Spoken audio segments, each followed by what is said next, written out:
Serve me in Russian, and I'll pay you $5,000. The Chicago crime boss laughed. The room went quiet.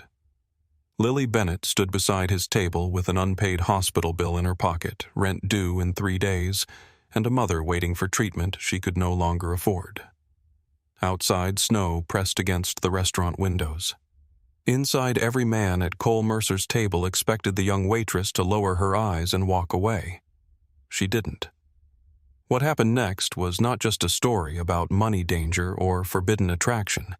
It was about the moment desperation turns into courage, and the moment courage leads someone into a world where every favor has a price. Stay until the end, because this story may change the way you see power, loyalty, and redemption. Like the video and tell us in the comments where you're watching from. Lily lifted her chin. Then she answered Cole Mercer in Russian. Her voice did not shake. It carried across the table with the calm precision of a blade sliding free from its sheath. Would you like me to correct your grammar too, or would that cost extra? For one suspended second, the restaurant seemed to forget how to breathe. The men around Cole stared at her, waiting for anger. Across the room, Lily's manager went pale. Cole only studied her, then smiled with a quiet sharpness that made the wager feel more dangerous. "Bring us the bottle from the top shelf," he said in Russian. "The one your manager keeps for people he wants to impress."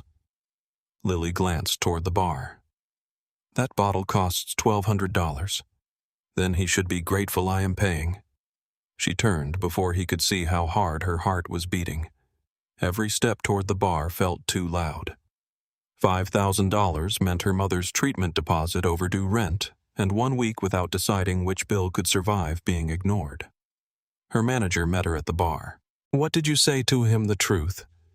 "That is not something men like Cole Mercer pay for." Lily reached for the bottle. "Tonight he does." Her manager caught her wrist. His face had lost all color.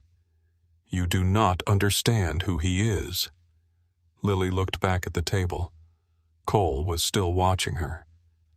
"I understand enough. You understand a suit and a watch.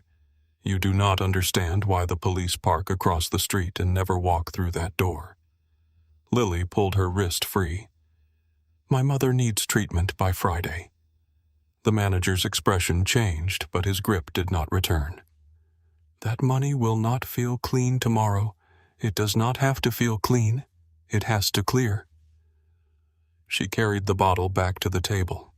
For the rest of the evening, Cole tested her. He changed dialects without warning. He used slang from Moscow, formal phrases from old novels, and crude expressions Lily's grandmother would have slapped her for repeating. Each time, Lily answered without hesitation.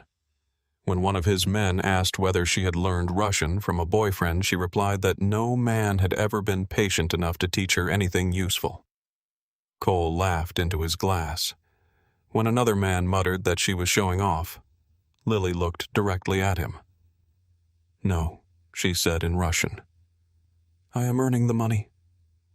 Cole's gaze lingered on her face. "Confidence is expensive in this city. So is medicine." The words escaped before she could stop them. Cole's smile disappeared. Lily lowered her eyes to the table, angry at herself for giving him anything personal. Men like him collected weakness the way other men collected watches. He did not ask about her mother. That unsettled her more than a question would have. Near midnight, the dining room emptied. Snow pressed against the windows while the kitchen staff waited in silence. Lily placed the final bill beside him. Cole did not look at it. He lifted the empty glass covering the envelope and pushed the money toward her. She stared at the crisp bills visible through the open flap. "A deal is a deal," he said. Lily picked up the envelope. Its weight frightened her. Cole reached into his coat and placed a black card beside the bill. The lettering was silver and simple. Cole Mercer, Mercer International Holdings. An address on Michigan Avenue. Tomorrow, he said. Noon. For what? A conversation. I already have a job. Cole looked around the silent restaurant. The cracked leather menus, the tired carpet, the manager pretending not to listen from behind the bar. "No," Cole said. "You have an emergency disguised as a job." Lily slipped the envelope into her apron. "And you think you can solve it?" "I think you have a skill worth more than this place can pay. People who work for you do not seem relaxed. They are not paid to relax." He rose and buttoned his coat. Lily caught the faint outline of a gun beneath the fabric. Cole stepped close enough that she could smell cedar and cold air on him. "Do not be late, Lily Bennett." Her stomach tightened. She had not told him her last name. Cole walked away before she could respond. His men followed him into the snow. A black car waited at the curb. Lily watched until the taillights disappeared. Her manager came to stand beside her. What did he want? Lily turned the card over. A sentence had been written on the back in Russian. People reveal themselves most clearly when they believe they have no choice. She folded her fingers around the card. "I think he wants to know how much of me is for sale." The $5,000 stayed on the kitchen table all night. Lily sat across from it in their cramped Rogers Park apartment. The radiator clicked uselessly while passing trains made the window tremble. Beside the envelope lay a final rent notice, a hospital invoice, and an email from Northwestern, warning her that her scholarship could be reviewed because of repeated absences. The numbers did not change, no matter how many times she added them. At 6, Marion entered in a faded robe. Illness had made her look fragile, and she hid her swollen hands inside her sleeves. Her eyes moved to the envelope. Tips were good. Lily closed it. "Private party." Marion filled the kettle. "You have always been a terrible liar." "Then it is fortunate I study literature instead of acting." Marion did not smile. The kettle began to hiss. "Is it legal?" Lily looked at her. "The money. The thing you are not telling me." Lily pushed back from the table. "I have class. You have a hospital appointment with me first." "I know. You have missed 3 lectures this month. I know that too." Marion turned off the stove. "I can postpone treatment?" "No. The doctor said a few weeks may not change anything. The doctor said the medication works best if you stay on schedule. The doctor does not pay our rent." Lily stood so quickly the chair scraped the floor. "You are not postponing anything." Marion's face softened. "I will not have you destroy your future to keep me comfortable. You are not a burden. That is not what I said.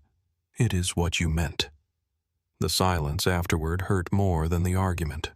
On the train to the hospital, Marion stared out the window. Lily kept one hand inside her coat pocket wrapped around Cole's business card.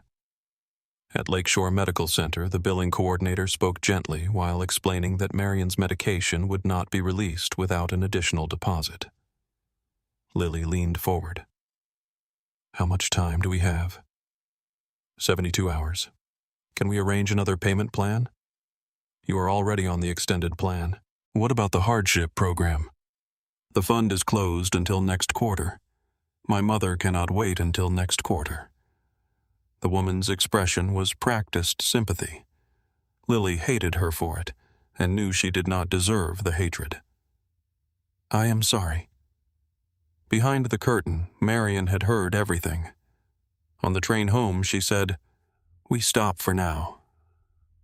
Lily watched the city pass beyond the dirty window.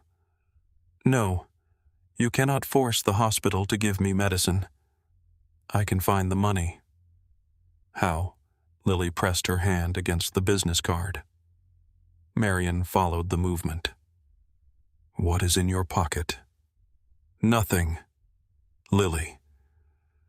The train entered a tunnel and their reflections appeared in the dark glass. Marion looked tired. Lily looked like someone already halfway inside a lie. At 11:30, Lily stood in front of Mercer International Holdings. The glass tower reflected a silver sky. Inside, security guards studied Lily's second-hand coat, then the name on their screen. Their expressions changed. One of them escorted her to a private elevator. The doors closed without a sound. As the elevator climbed, Lily studied her borrowed pearls in the mirror. Nothing about her looked prepared for the 47th floor. The elevator opened into a reception area larger than her apartment. A woman in a gray suit led her through silent halls to Cole's office. He stood beside a wall of windows, Chicago spread below him. The river cut through the city like dark glass. On his desk rested the same edition of Dostoevsky Lily had carried at the restaurant. "You are 2 minutes early," Cole said. "You told me not to be late. I wanted to see whether fear made you punctual. Rent makes me punctual. Fear just improves my posture." He gestured toward a chair. Lily remained standing. "How did you know my last name?" Cole poured coffee into 2 cups. "I verify people before I invite them into my office. You investigated me before you made the offer. I began while you were opening the wine." Anger moved through her, hot and immediate. "What do you know?" Cole handed her a cup. "Your scholarship does not cover books. Your father died when you were 16. Your mother's first treatment failed. You owe 2 months of rent, and your advisor thinks you are too proud to ask for help." Lily did not take the coffee. "You had someone follow me. I had someone verify you. What is the difference?"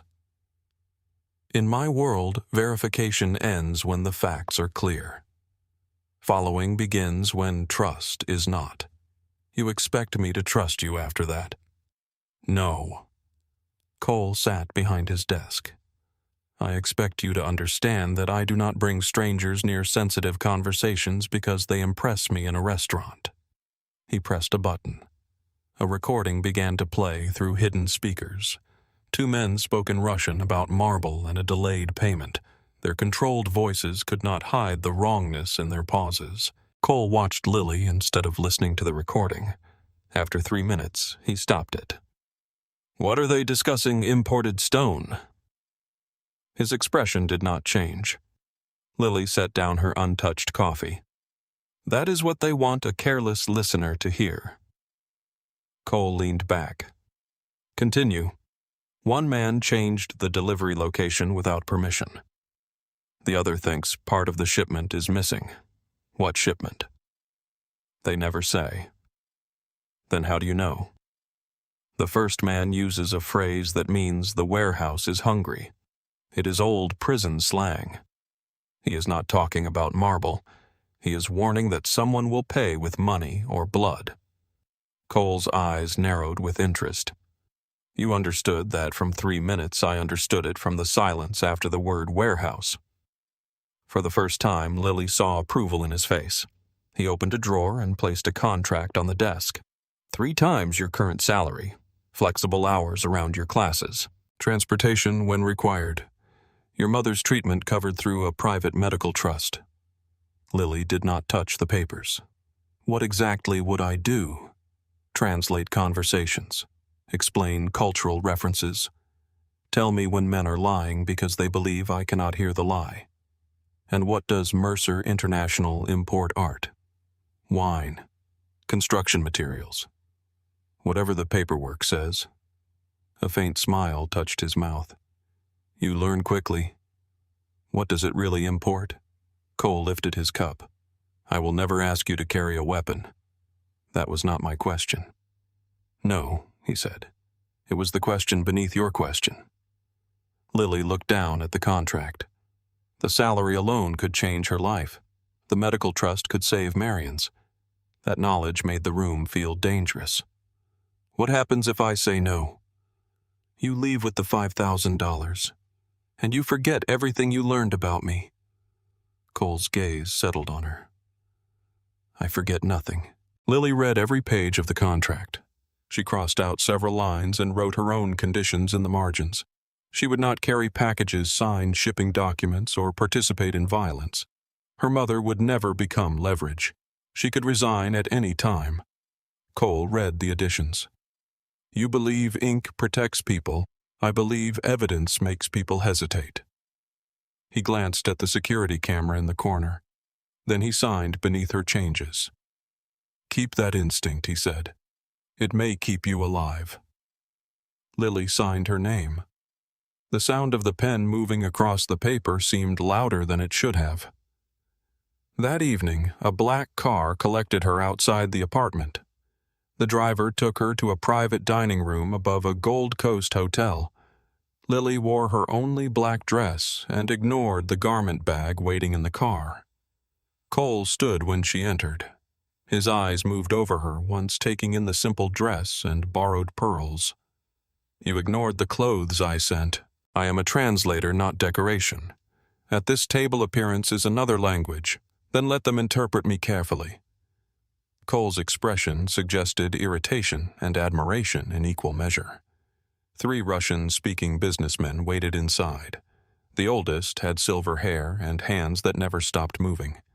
He addressed Lily before Cole could introduce her. "Too young to sit at this table." Lily translated the sentence exactly. She did not translate the warning beneath it. Cole noticed. The meeting moved through contracts, routes, and insurance figures. Lily watched every face.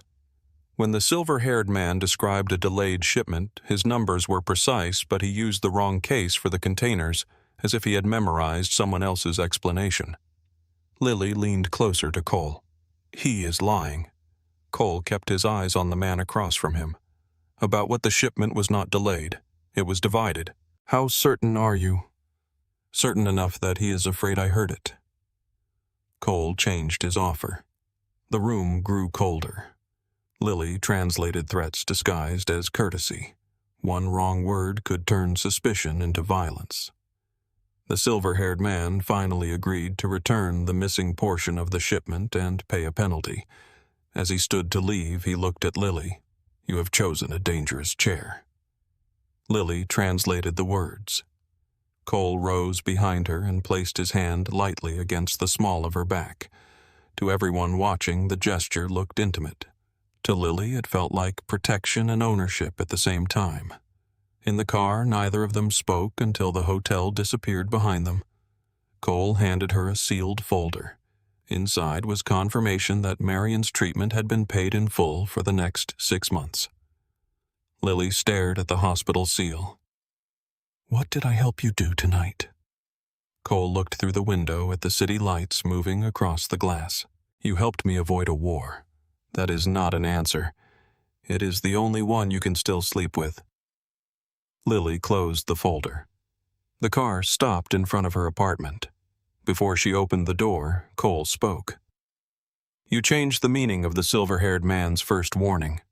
I translated his words. "You removed his intention. My contract says, translator, not executioner." Cole turned toward her. "If you hide danger from me, you create more of it. And if I repeat every threat exactly, I help create it." For a moment, neither moved. Cole's voice softened, but the softness did not make it safe. "You wanted to know what you helped me do. You gave 4 men a reason to leave that room alive." Lily searched his face for the truth. She could not tell whether he was comforting her or training her. Inside the apartment, Marion slept peacefully. The medication schedule rested on the counter marked paid. Lily placed the hospital folder beside it, then went to the bathroom and turned on the faucet. She washed her hands once, then again. The water ran hot enough to redden her skin. Her phone lit on the sink. Cole Mercer. Lily stared at the name until the final ring. Then she answered. "Yes."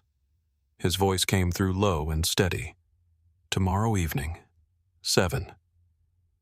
Lily looked at her reflection in the mirror. There was nothing on her hands. She kept washing them anyway. "Tomorrow evening, 7."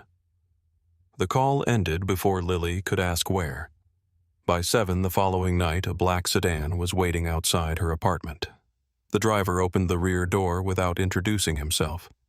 Lily climbed inside, carrying her Russian grammar notebook in one hand and the hospital folder in the other.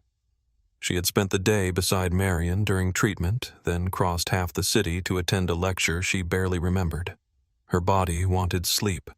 Her mind wanted answers. The car carried her downtown past wet streets shining beneath traffic lights, then stopped beneath a private entrance behind the Mercer building. Cole was waiting in a conference room with 6 men, 3 contracts, and a silence so tense that Lily felt it before she understood the conversation. 2 men spoke Russian. One represented a shipping company in New York. The other claimed to handle customs clearance in Montreal. The discussion sounded polite. Their faces did not. Lily sat beside Cole and began translating. The man from New York spoke about delays caused by weather.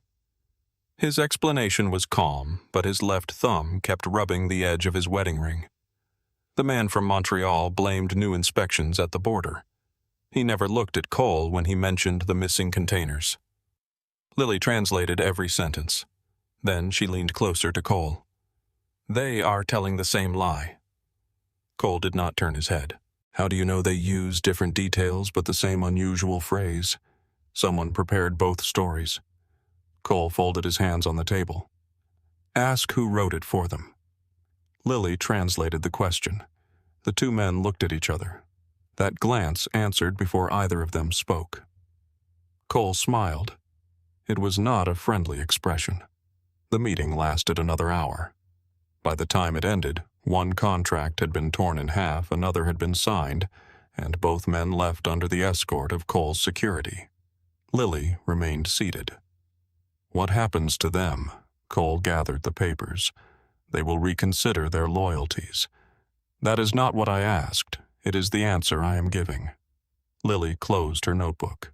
You pay me to tell you what people mean, not only what they say. That is correct. Then you should understand why I expect the same from you. Cole looked at her for a moment, then dismissed everyone else from the room. The door closed. You believe transparency creates safety, he said. I believe secrecy creates fear. Fear creates obedience. Only until someone becomes more afraid of losing themselves. Cole leaned back in his chair. You speak as though you have already lost something. Lily thought of Marion's medicine in the refrigerator. She thought of the contract in her drawer, the private driver, the money in her bank account. I am still deciding. Cole watched her closely. Then he slid another file across the table. Tomorrow, 8 in the morning. Lily opened it. The schedule included a medical appointment with Marion, a university seminar, and a private dinner in the evening. She looked up. How do you know my class schedule? You gave it to my assistant. I gave her the hours I was unavailable. I prefer complete information. I prefer boundaries. Cole rose. In my world, incomplete information gets people killed. Lily stood too. In mine, complete access is called control. For the first time, something like amusement warmed his eyes. You are becoming less afraid of me. No, Lily said. I am becoming better at hiding it. The next 3 weeks passed in fragments. Morning light through hospital blinds. Coffee cooling beside unfinished essays. Cole's voice in her ear during negotiations. Marion sleeping beneath a thin blanket while medication entered her bloodstream. Snow falling over Chicago. Headlights sliding across dark windows. Lily learned to change clothes in the back seat of a car. She carried textbooks beside legal folders and kept a toothbrush in her purse. By day, she was still Lily Bennett scholarship student, daughter, teaching assistant, and part-time waitress who had suddenly stopped taking shifts. By night, she entered rooms without visible addresses and translated conversations no one wanted recorded. Her university friends noticed first. Sophie, her closest friend from the literature department, cornered her after a seminar. You have missed every study session this month. I have been working.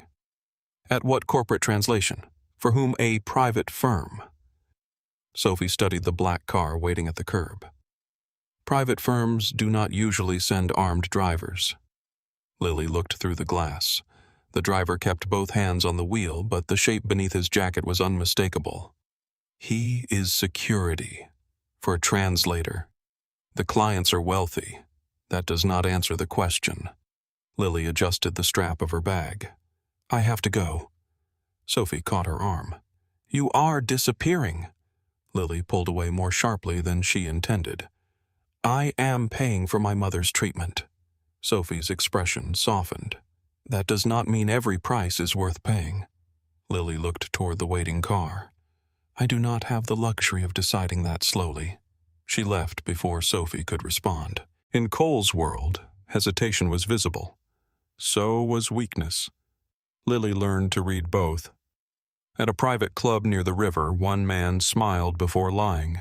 Another became unusually polite before making a threat. A third refused to drink whenever he planned to betray someone. Cole noticed how quickly she adapted. After a meeting with Ukrainian suppliers ended without violence, he poured her a glass of water. You read rooms better than most of my men. Most of your men are too busy trying to look dangerous. And you are not. I already look harmless. It gives me more time. Cole studied her over the rim of his glass. That answer concerns me. It should. Grant Hale heard the exchange from across the room.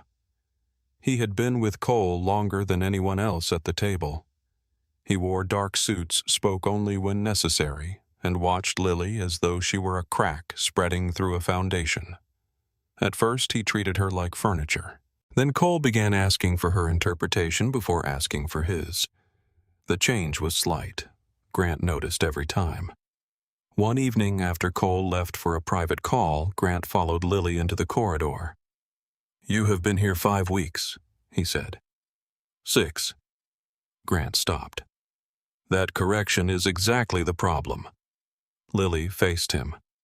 What problem? Men spend years earning his trust.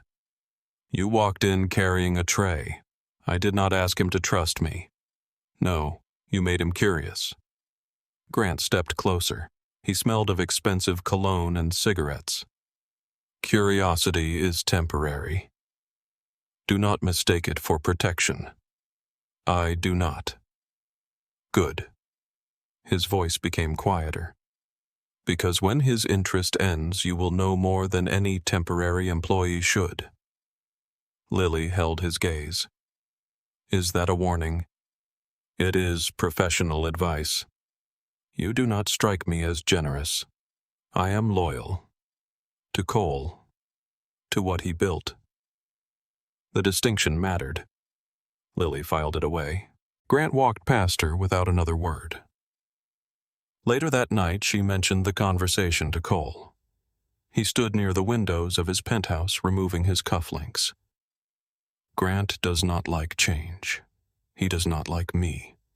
That is not the same thing. It felt similar. Cole placed the cufflinks on the table. He has spent 15 years preventing threats before they reach me. Do I look like a threat? Cole's eyes moved over her face. Yes. The answer silenced her. He stepped closer, but not close enough to touch. You make people speak differently, he said. Men explain themselves around you. They reveal things they would hide from me. Because they fear you. Because they underestimate you. Lily looked toward the city. Which do you do? I have not decided. Cole began inviting her to places where no translation was required. At first, he always provided a reason. A Russian donor might attend. A foreign collector could arrive. An investor preferred someone who understood Slavic customs. Eventually, even the excuses disappeared. At a museum fundraiser, Lily wore the dark blue dress Cole's assistant had sent. She had refused 3 other dresses before accepting one that did not make her feel like property. Cole waited at the bottom of the marble staircase. For a moment, he said nothing. Lily looked down at herself. Is something wrong? No. You are staring. I am aware. That is not an apology. I was not apologizing. He offered his arm. Lily looked at it. Is this necessary? No.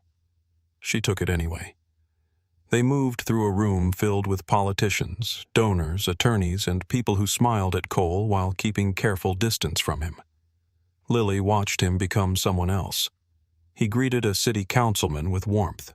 He discussed restaurant openings with an investor. He spoke to a museum curator about 19th century painting with knowledge so precise that Lily forgot to watch the exits. Cole stood before a winter landscape painted in muted gray and white. The artist was 23 when he painted this, he said. Lily looked at the frozen river in the painting. It feels older. He had already buried 2 brothers. That explains the cold. No, Cole said. It explains why he noticed it. For 10 minutes he spoke without calculation. His hands moved when he described brushwork. His face softened when he discussed light. The man people feared seemed to disappear. In his place stood someone Lily might have met in a library. Vivian Hart approached carrying a champagne glass. She was elegant without appearing fragile, with dark hair pinned at the nape of her neck and eyes that missed nothing. "You are Lily Bennett," she said. Lily glanced at Cole. "He tells people about me. Cole tells no one anything. That is why everyone listens when he does. Cole was called away by a donor." Vivian watched him go. "He used to paint." Lily turned. Cole. Before his father was killed. What happened after Vivian took a slow sip? Everyone around him decided grief should make him cruel. Did it? No. Vivian looked at Lily. Cruelty was a choice. Grief simply made the choice easier. The words remained with Lily long after the fundraiser ended. In the car, Cole asked what Vivian had said. "She told me you painted." His expression closed. "Vivian says many things. Was she lying?" "No." "Why did you stop?" Cole looked through the window. "Some lives leave room for art. Yours did not. My father died. There were debts. Men waiting to see whether I was strong enough to replace him. You were young. I was old enough to understand what weakness cost." Lily studied his reflection in the glass. And what did strength cost? Cole looked at her then. More. The first Russian lesson began by accident. Cole had an upcoming meeting with a businessman from St. Petersburg and insisted on delivering the opening greeting himself. He pronounced the same word incorrectly 3 times. Lily corrected him. He repeated it. "Still wrong. You are putting the stress on the last syllable," she said. "I am putting it where it belongs." "No, you are putting it where you want it." Cole tried again. Lily covered her mouth, but the laugh escaped. Silence filled the penthouse. 2 guards near the door looked away. Cole stared at her. Lily lowered her hand. "I apologize." "No, you do not." "Not entirely." A slow smile appeared. Then Cole laughed. It was quieter than she expected and almost young. "Teach me properly." He pushed aside security reports and shipping records at the dining table. Lily opened her notebook. "You need to start with the alphabet." "I know the alphabet. You know how the letters look. That is different." For an hour, Cole Mercer became a difficult student. He demanded explanations for every grammatical rule and became irritated when there was none. Why does the ending change? Because the noun changes case. Why? Because Russian enjoys punishing confidence. He looked at her. That explains your affection for it. The lessons continued twice a week. Sometimes they lasted 30 minutes. Sometimes they continued past midnight. Lily taught him formal greetings, old expressions, and the difference between words that meant almost the same thing but carried entirely different emotions. Cole learned quickly when he allowed himself to make mistakes. His frustration revealed a perfectionism that went deeper than business. One evening, he asked her to translate a lullaby. Lily recognized it immediately. "My grandmother sang this. My mother did too." Cole spoke without looking at her. She was Russian. My father met her in Brighton Beach. After they married, he decided the language made her sound like a servant. Lily closed the notebook. He forbade her to speak it in front of him. "What about when he was gone?" She sang. Cole stared at the untouched whiskey in his glass. "She believed I was too young to remember. But you did. Only pieces. He recited a line. The final word was wrong. Lily supplied the correct one. Cole's expression changed. Something unguarded passed across his face, then vanished. "Do not look at me like that," he said. "Like what? Like you understand. Maybe I do. That would be worse." During another lesson, Lily reached beneath a stack of papers for her notebook and found a small leather sketchbook. It fell open on the table. Charcoal drawings filled the pages. Chicago before sunrise. An empty train platform. A woman sitting beside a window with her face turned away. Lily touched the edge of one page. "These are yours." Cole took the book from her. His embarrassment appeared so quickly that it startled her. "You were not meant to see them. You are good. That is irrelevant. You draw her often." Cole looked at the woman by the window. "My mother. You remember her face, no?" His thumb moved over the charcoal line. "I remember the way she waited for someone to let her leave." The sentence entered Lily slowly. She thought of the private car waiting wherever she went, the security guard outside her apartment, Cole's assistant knowing her schedule before she did. She looked toward the penthouse windows. Did she ever leave number? Cole closed the book. Neither of them spoke for a long time. A snowstorm trapped Lily at the penthouse one Friday night. The roads disappeared beneath white drifts. Wind shook the glass high above the city. Cole offered her a guest room. Lily refused to sleep. She sat in the kitchen wearing one of his sweaters over her dress while he made tea. "You own 3 restaurants," she said. "Why are you making it yourself?" "Because I do not keep staff here overnight. You keep armed guards. They cannot make tea." I doubt they would admit that. Cole set a cup before her. Without the suit jacket, he looked less untouchable. His sleeves were rolled to the forearms. A pale scar crossed one wrist. Lily wrapped both hands around the cup. "What did you want before all this?" Cole sat across from her. "All what?" She gestured toward the city, the guards, the hidden business beneath the business. "Before you became Cole Mercer." His mouth tightened. "I have always been Cole Mercer."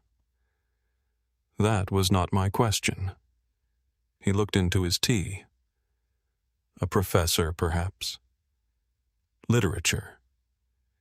Lily smiled faintly. "You would terrify your students.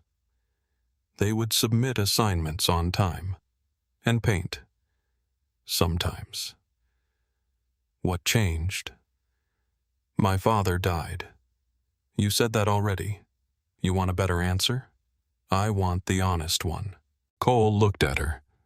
"I chose power because grief made helplessness unbearable." The words settled between them. He asked, "What did you want to translate novels? Teach literature? Maybe live somewhere with quiet mornings? What changed? Life became more expensive than dreams." Cole's gaze moved to her mouth. He stood. Lily remained still as he came around the table. The kitchen seemed smaller with him beside her. He lifted one hand, then stopped before touching her face. She could feel the warmth of his fingers near her cheek. "Tell me to step away," he said. Lily's breath caught. "You usually do not ask permission. I am asking now." She should have answered. Instead, she looked into the eyes of a man who frightened entire rooms and saw that he was waiting. Cole leaned closer. The phone rang. His expression hardened before he answered. The distance between them returned instantly. He listened for less than 30 seconds. "I will be there." When he ended the call, the man in the kitchen had disappeared. "Where are you going?" "Work."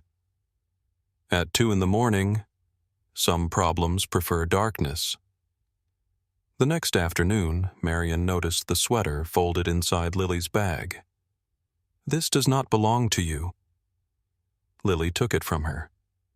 "It belongs to a client. A male client." Yes. Marion watched her too closely. Are you involved with him? No. The answer came quickly. Marion looked toward the driver waiting outside. Does he know that Lily folded the sweater again? It is not like that. What is it like I work for him? And he sends cars, clothes, and guards. The guards are because of the people we meet. Marion's hands tightened around the edge of the table.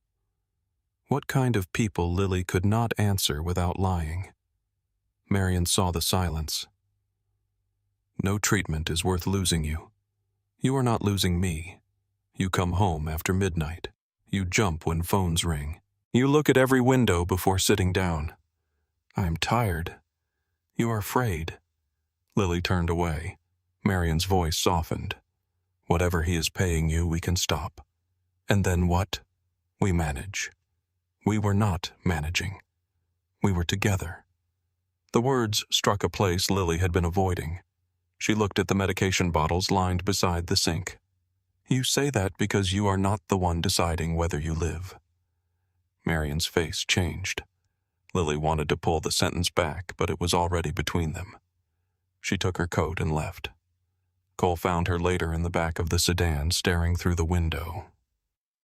What happened? Nothing. You are a poor liar. So I have been told. He did not press her.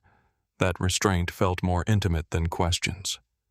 2 nights later, Cole brought Lily to a warehouse near the Calumet River. He called it a routine translation assignment. The moment the steel door opened, Lily knew he had lied. A man knelt on the concrete floor. Blood ran from his mouth. Grant stood behind him, flexing one hand inside a brass knuckle grip. Lily stopped walking. This was not in the contract. Cole's face remained unreadable. The man stole from me. That does not answer why I am here. He speaks Russian. The kneeling man looked at Lily, his eyes filled with desperate recognition. Cole spoke calmly. Tell him he has one chance to return what he took. Lily translated. The man answered rapidly. He said his daughter was ill. He said the money had gone to a doctor. He said he had planned to repay everything before anyone noticed. Lily felt the floor shift beneath her. Cole asked, What did he say? She looked at the bleeding man, then at Cole. He wants 48 hours. That is not what I asked. He says he can return everything in 48 hours. Grant laughed. He is begging. Lily ignored him. Cole's voice lowered. Translate my exact words. He returns the money tonight or his family identifies his body tomorrow. The kneeling man began to shake. Lily heard Marion's voice in the kitchen. No treatment is worth losing you. She translated slowly. You have 48 hours. Return everything and no one touches your family. The man nodded frantically. Cole stared at Lily.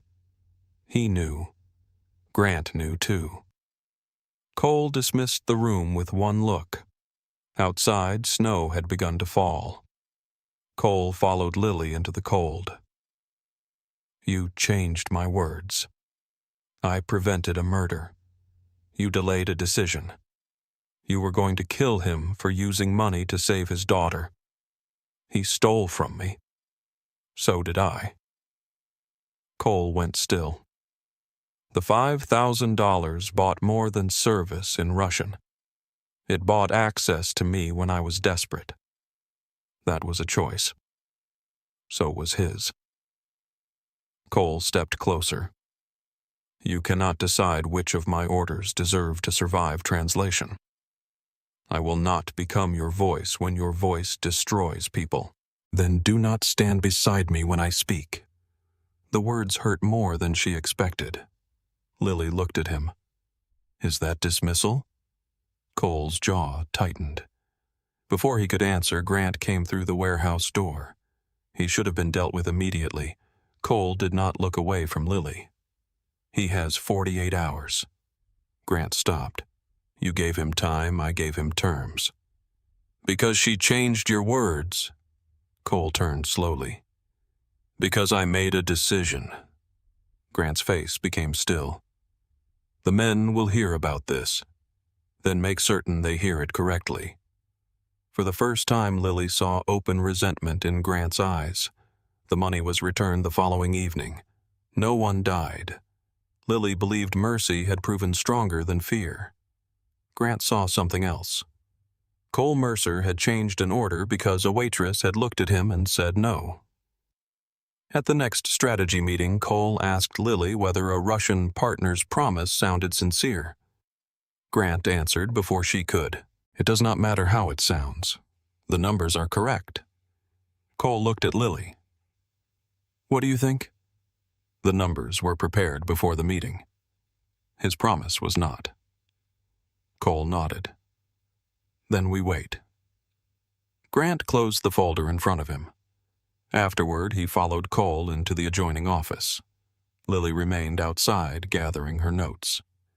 The door did not close completely. She is teaching everyone that your decisions can be negotiated, Grant said. Cole's reply was quiet. Only weak decisions fear questions. She knows too much. So do you. I earned that knowledge. Cole's voice hardened. And now you are questioning what I do with mine. Silence followed. Lily moved away before either man discovered her listening. When she returned home that night, a brown package rested outside her apartment door. There was no courier label, no sender. Her security guard claimed he had seen no one approach. Lily carried the package inside and locked the door. Marion was asleep. At the kitchen table, Lily opened the wrapping. Confidential shipping manifests lay inside. Mercer International seals appeared on every page. Names, account numbers, ports, storage facilities, and customs codes connected Cole's legitimate companies to crimes serious enough to bury everyone involved. A note rested on top. Translate everything. Do not contact Mr. Mercer. Lily read the first page twice. Then she noticed the Russian phrasing. The sentences were technically correct, but several endings were wrong in a way no native speaker would choose by accident. She wrote down the misplaced letters. They formed a number, a federal case number. Someone had not sent her work. Someone had sent her a trap. Lily looked toward the dark window. Across the street, a car sat beneath a broken streetlight with its engine running. Her phone was already in her hand. Cole's name filled the screen. She did not call. Not yet. Lily lowered the phone and looked again at the car across the street. The engine remained running. No headlights, no movement behind the windshield. Her security guard stood near the building entrance with one hand beneath his coat, but his attention was fixed on the sidewalk. If the car belonged to Cole, he would have known. If it belonged to someone else, then either he had failed to notice it or had been told not to. Neither possibility comforted her. Lily gathered the documents and carried them into her bedroom. She closed the blinds, switched off the lamp, and spread the pages across the floor beneath the dim light from the hallway. The manifests appeared legitimate at first glance. Shipping dates, customs stamps, container numbers, insurance records, payments routed through construction companies, art galleries, and restaurants. The deeper she read, the more deliberate the evidence became. Every page seemed designed to connect Cole's legal businesses to illegal shipments. Several translations had already been prepared in English, but blank signature lines waited beneath them. Her name had been typed at the bottom. Lily Bennett, Certified Linguistic Consultant. She stared at the words until they blurred. Someone expected her to complete the translation, sign them, and become part of the chain of evidence. The mistakes in the Russian text were not random. She wrote each misplaced letter on a blank page. The pattern revealed more than a federal case number. It also revealed a date. 3 days from now. Lily sat back on her heels. The documents were meant to reach federal prosecutors after she had handled them. By then, her fingerprints would be on every page, her name would appear beneath every translation, and her employment with Cole would make the story easy to believe. A frightened student recruited to move information for a crime boss. A translator who knew too much. a convenient witness who could no longer defend herself. Her phone vibrated. Cole again. Lily watched it ring. She imagined his voice asking where she was. She imagined Grant standing beside him listening. She imagined saying the wrong sentence and revealing that the trap had failed. The call stopped. A message appeared. "Where are you?" She did not answer. Instead, she photographed each page. Then she placed the documents inside a plastic bag and hid them beneath a loose floorboard under her bed where Marion once kept emergency cash. Lily changed clothes, tucked the handwritten code into her boot, and left the apartment carrying an empty folder. The car across the street pulled away before she reached the sidewalk. Her security guard opened the sedan door. "Mr. Mercer has called twice." "I know. He asked me to bring you to the office. Did he send the package?" The guard's expression did not change. What package? Lily studied him. Nothing. The ride downtown passed in silence. Snow had turned to freezing rain, coating the windows in silver. Lily watched every turn, memorizing streets she had traveled dozens of times without ever thinking she might need to escape them. At the Mercer building, the private elevator waited open. The 47th floor was nearly empty. Cole's assistant had gone home. Most office lights were dark. A cleaning cart stood abandoned near the conference room. Lily stepped out of the elevator. No one greeted her. She walked toward Cole's office, listening to the faint hum of the ventilation system and the sound of her own breathing. His door was unlocked. Inside, his desk lamp was on. Cole was not there. Lily placed the empty folder on his desk and looked at the wall calendar beside the window. The package note had referred to an urgent meeting. No meeting appeared on his schedule. She opened the desk drawer where Cole kept duplicate travel records. Nothing. No mention of the documents. No authorization. A voice came from the adjoining room. "Grant." Lily froze. The connecting door stood slightly open. Grant was speaking in a low voice. "Once she translates the documents, her name belongs to the case." A pause. "No, Mercer does not know." Lily moved closer, careful not to touch the door. Grant continued. "The government gets a direct link to the organization. Cole gets his indictment. The girl disappears before she can explain." Cold spread through Lily's body. She pulled out her phone and began recording. Grant's voice became clearer. "She has become a liability. He brings her into meetings she has no business hearing. He changes decisions after she speaks. He has forgotten what sentiment costs." Another pause. "No, I will handle her myself." Lily's fingers tightened around the phone. A floorboard creaked behind her. She turned. Cole stood in the office doorway. His coat was wet from the rain. His expression went still when he saw her beside his desk. For a second, neither moved. Then his eyes dropped to the open drawer. "What are you doing?" Lily stopped the recording. "I was looking for you. Behind my desk, I needed to check your schedule." Cole closed the door behind him. His right hand remained near his coat. Why, Lily looked toward the adjoining room. Grant had stopped speaking. The silence on the other side of the door felt alive. Cole followed her gaze. Then he looked back at her. "Answer me." Lily took the empty folder from the desk and opened it. There were documents inside this when it arrived at my apartment. Cole did not touch it. "What documents?" "Shipping manifests, account numbers, customs records, Russian text with deliberate errors." His face revealed nothing. "Where are they?" "Safe. Where I will tell you when I know who sent them." Cole's eyes hardened. "You entered my private office, opened my records, and hid documents connected to my company." "Yes. And now you are asking me to trust you." "No. I am asking you to listen." The adjoining door opened. Grant stepped into the office. His jacket was buttoned. His phone was no longer in his hand. "What is happening?" Lily looked at him. Grant looked back with mild concern. Too mild. Cole spoke without taking his eyes from Lily. "Did you send documents to her apartment?" Grant's eyebrows lifted. No. She says someone did. What kind of documents? Lily watched his face carefully. Shipping manifests. Grant's concern deepened with perfect control. You brought them here? No. His gaze sharpened for half a second. Then he turned to Cole. This could be an attempt to compromise the building. It could, Cole said. Grant moved toward the desk. We should take her phone and search the apartment. Lily stepped back. Cole raised one hand. Grant stopped. Leave us, Cole said. Grant stared at him. You cannot be serious. Leave. Grant looked at Lily one more time.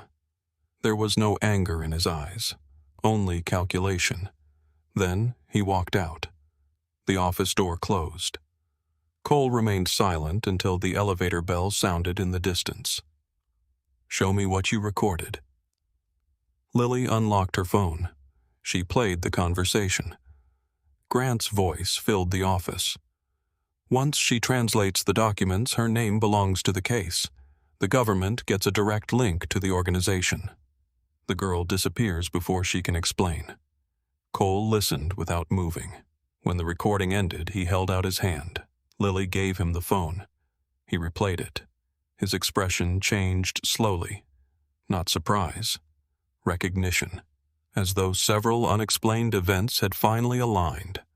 Where are the documents? He asked. At my apartment. Who else knows?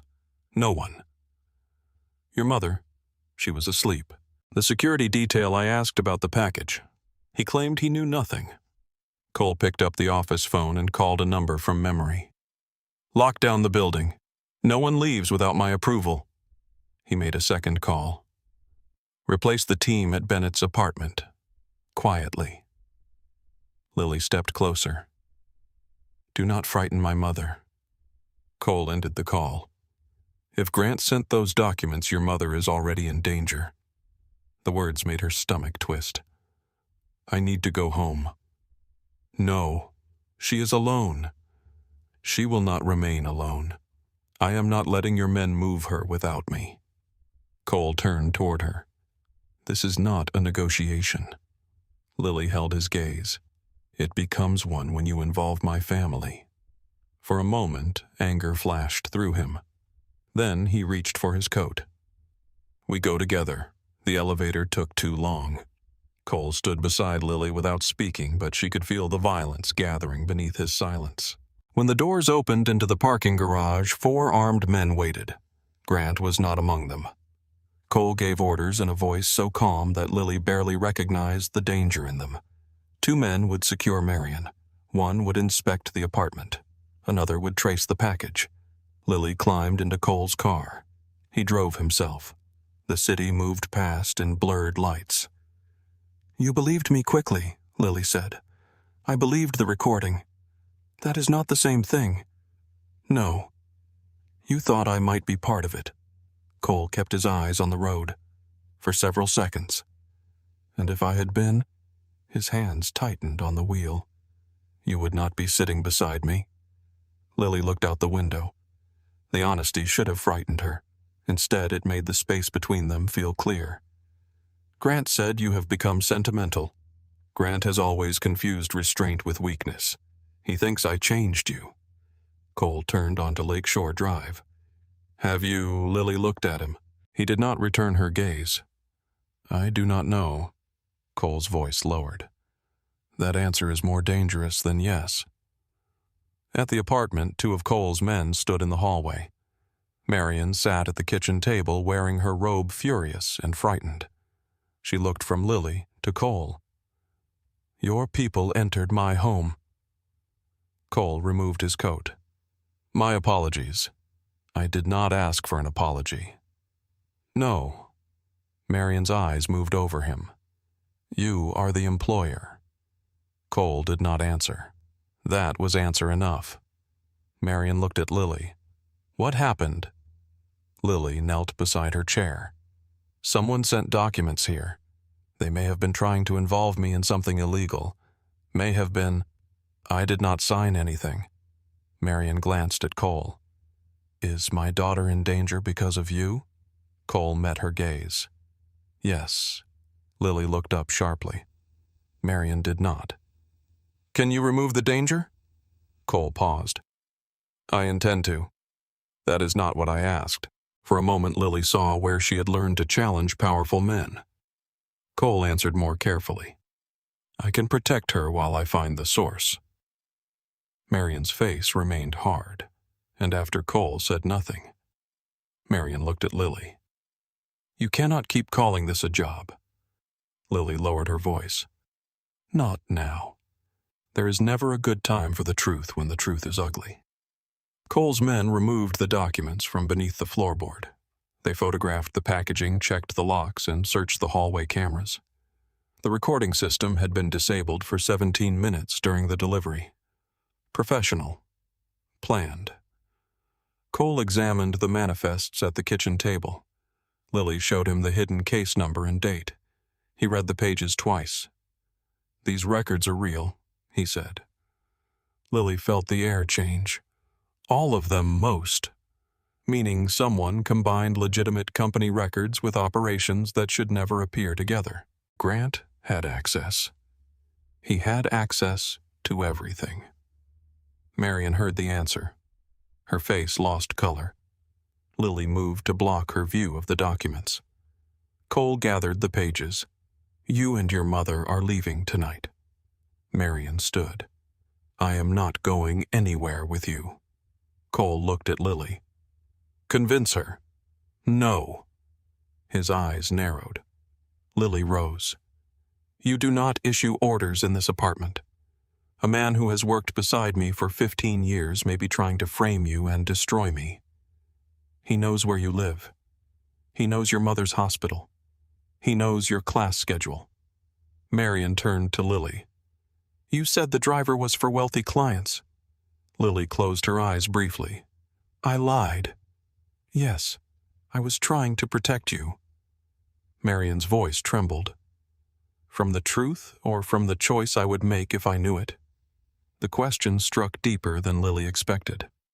Cole looked away, giving them privacy without leaving. Marion touched Lily's face. You do not save someone by removing their right to say no. Lily swallowed. I know. No, you are learning. Cole arranged for Marion to be moved to a private medical facility under another name. She agreed only after Lily promised to visit the next morning. Before leaving, Marion looked at Cole. If anything happens to her, I do not care how many men fear you. Cole met her eyes. You will not need to. The confidence in his voice should have reassured Lily. It did not. By midnight, Cole had converted a private conference room into a command center. Security footage covered one wall. Bank records, phone logs, and shipment schedules covered the table. Lily sat across from him while his remaining trusted men traced Grant's movements. Grant had left the office but had not gone home. His phone had gone dark near the river. 2 accounts connected to him had been emptied within the hour. Cole studied the evidence. He planned for exposure. How long? Months. Lily looked at the screen showing Grant entering warehouses, restaurants, and private meetings. You trusted him. Cole's face remained still. He stood beside me when I had nothing. That does not answer whether you trusted him. Cole looked at her. Yes. The word sounded unfamiliar in his mouth. Lily reached for one of the manifests. Cole caught her wrist. Do not touch them. She looked at his hand around her skin. He released her immediately. Your fingerprints are already on the first set, he said. Do not give anyone more. Lily studied him. You believe they will reach the government. I believe Grant built more than one path. What will you do? Let him think his first plan worked. Cole instructed Lily to complete false translations of the manifests. The real documents would remain sealed. The false copies would contain subtle changes only Grant would recognize. If he attempted to recover them, Cole would know where he planned to deliver the evidence. Lily listened. You want me to act as bait. I want Grant to believe you are still unaware. That is bait." Cole's jaw tightened. "I will have men watching you, the same way you had men watching my apartment." He had no answer. Lily stood. "I am not staying here while you decide how much danger is acceptable for me. You cannot leave. You already used that sentence once. This time, I am not pretending it is a request." Lily stared at him. The room went silent around them. Cole's men looked away. Lily lowered her voice. "You cannot protect me by becoming another person I need protection from." The words landed. Cole dismissed everyone with a glance. When the door closed, he stepped closer. "I am trying to keep you alive, and I am trying to remain someone worth keeping alive." His expression shifted. "You think working with me has changed that I translated threats? I watched a man bleed. I accepted money I knew was dirty. I lied to my mother every day. You did what you needed to do. That is what every dangerous person says before they stop recognizing themselves." Cole looked at her for a long time. Then he placed the false documents on the table. "You may leave the building. You may return to class. You may see your mother." Lily waited. "You will have protection. That part is not optional. No." She almost argued again. Then she saw the exhaustion beneath his control. "Fine." Cole stepped back. "But you do not make contact with Grant. I was not planning to. If he approaches you, you do exactly what he asks until my men intervene. You expect me to trust them. I expect you to survive long enough to be angry with me later." The sentence remained between them. Lily took the false documents. Over the next 2 days, she followed her normal routine. Hospital in the morning, university in the afternoon, Mercer office in the evening. She translated the false files in a secure room while cameras recorded every movement. Cole remained distant. He spoke to her only about the operation. No Russian lessons, no quiet tea, no moments in which he seemed like anyone other than the man in control. Grant did not appear. His silence became its own threat. Lily knew Cole had assigned 2 guards to follow her.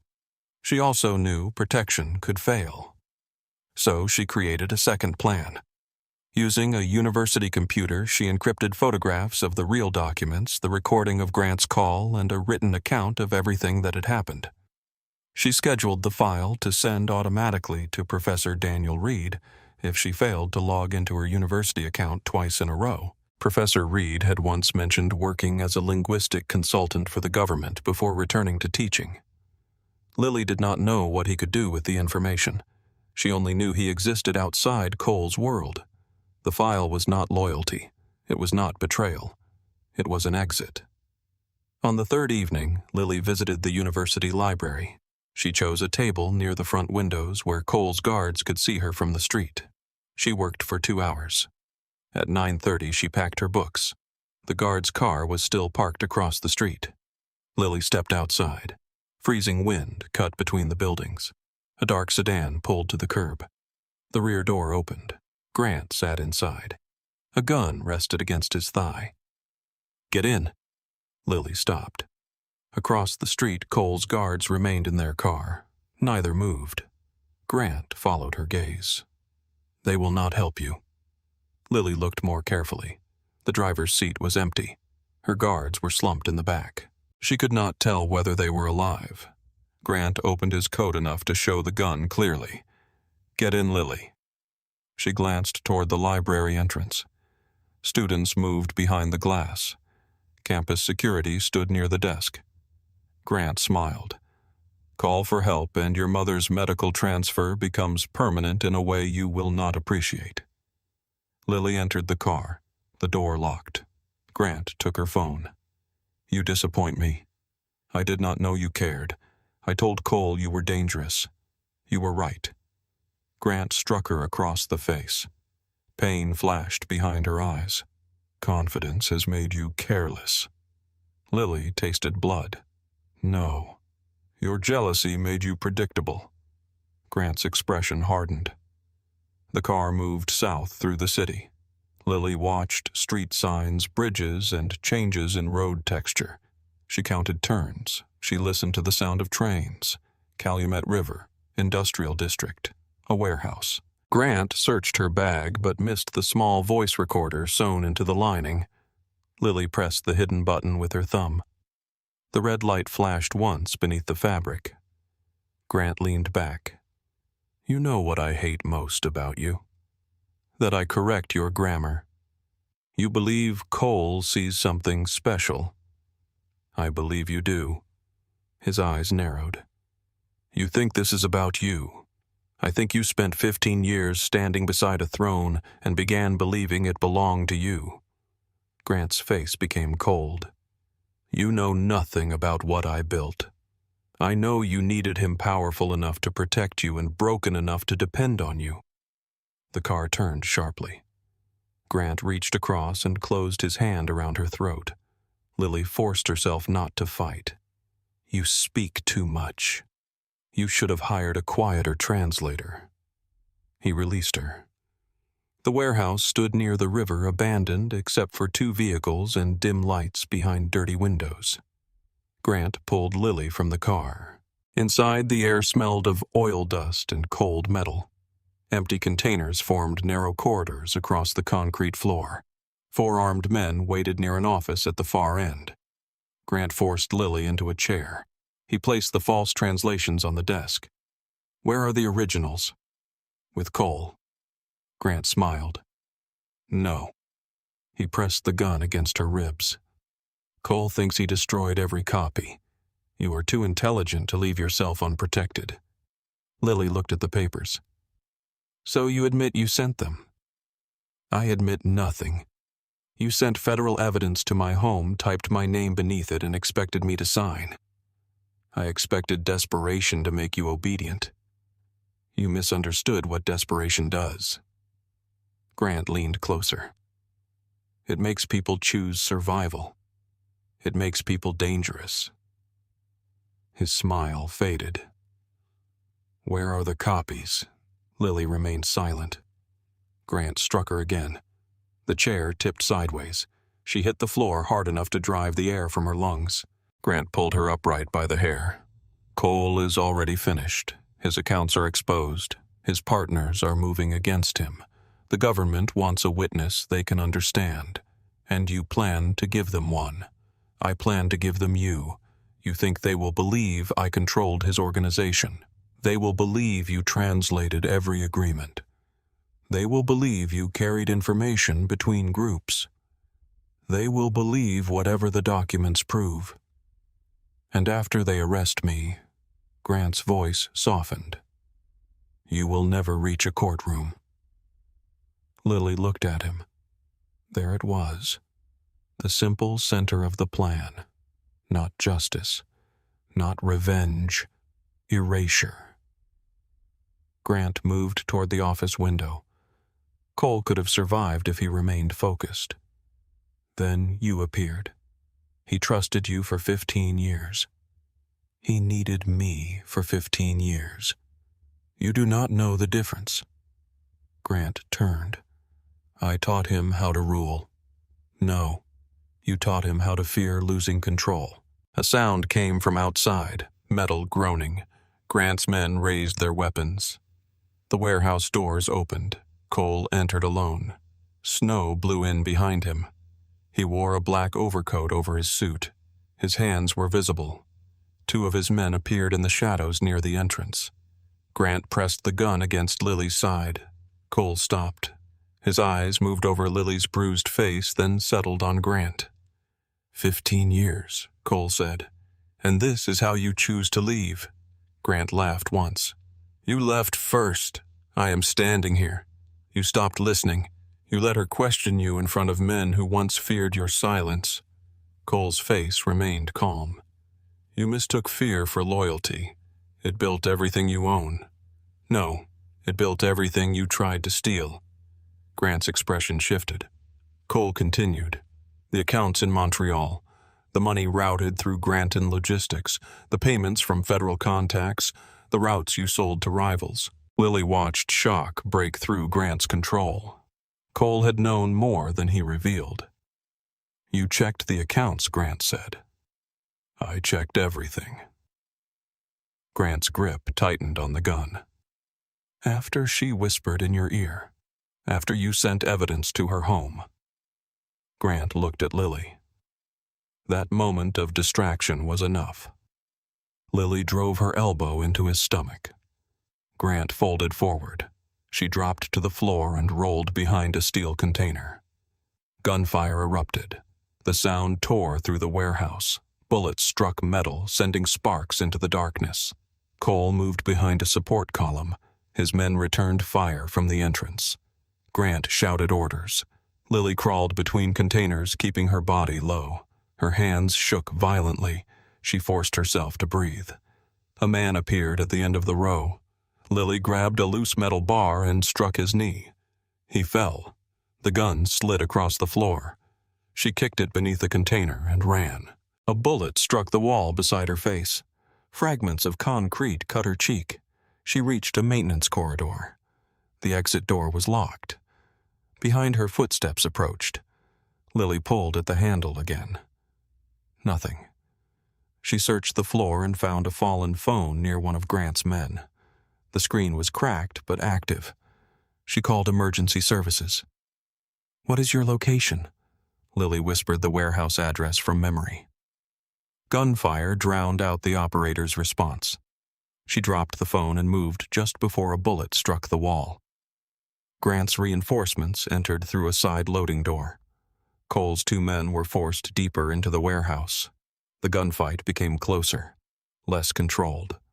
Lily found herself trapped between 2 rows of containers. A shot grazed her upper arm. Heat tore through her skin. She pressed one hand against the wound and kept moving. Her vision blurred. At the end of the row, Grant stepped into view. Blood darkened his shirt where she had struck him. He raised the gun. "You should have signed the documents." Lily backed away. "You should have learned Russian." Grant frowned. Lily shouted a warning in Russian.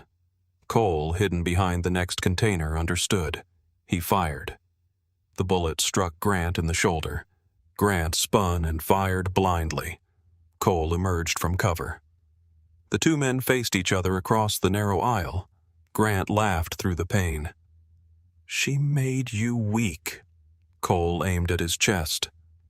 "No." His eyes moved briefly to Lily. She made weakness harder to hide. Grant fired. Cole fired at the same moment. Grant collapsed against the container and slid to the floor.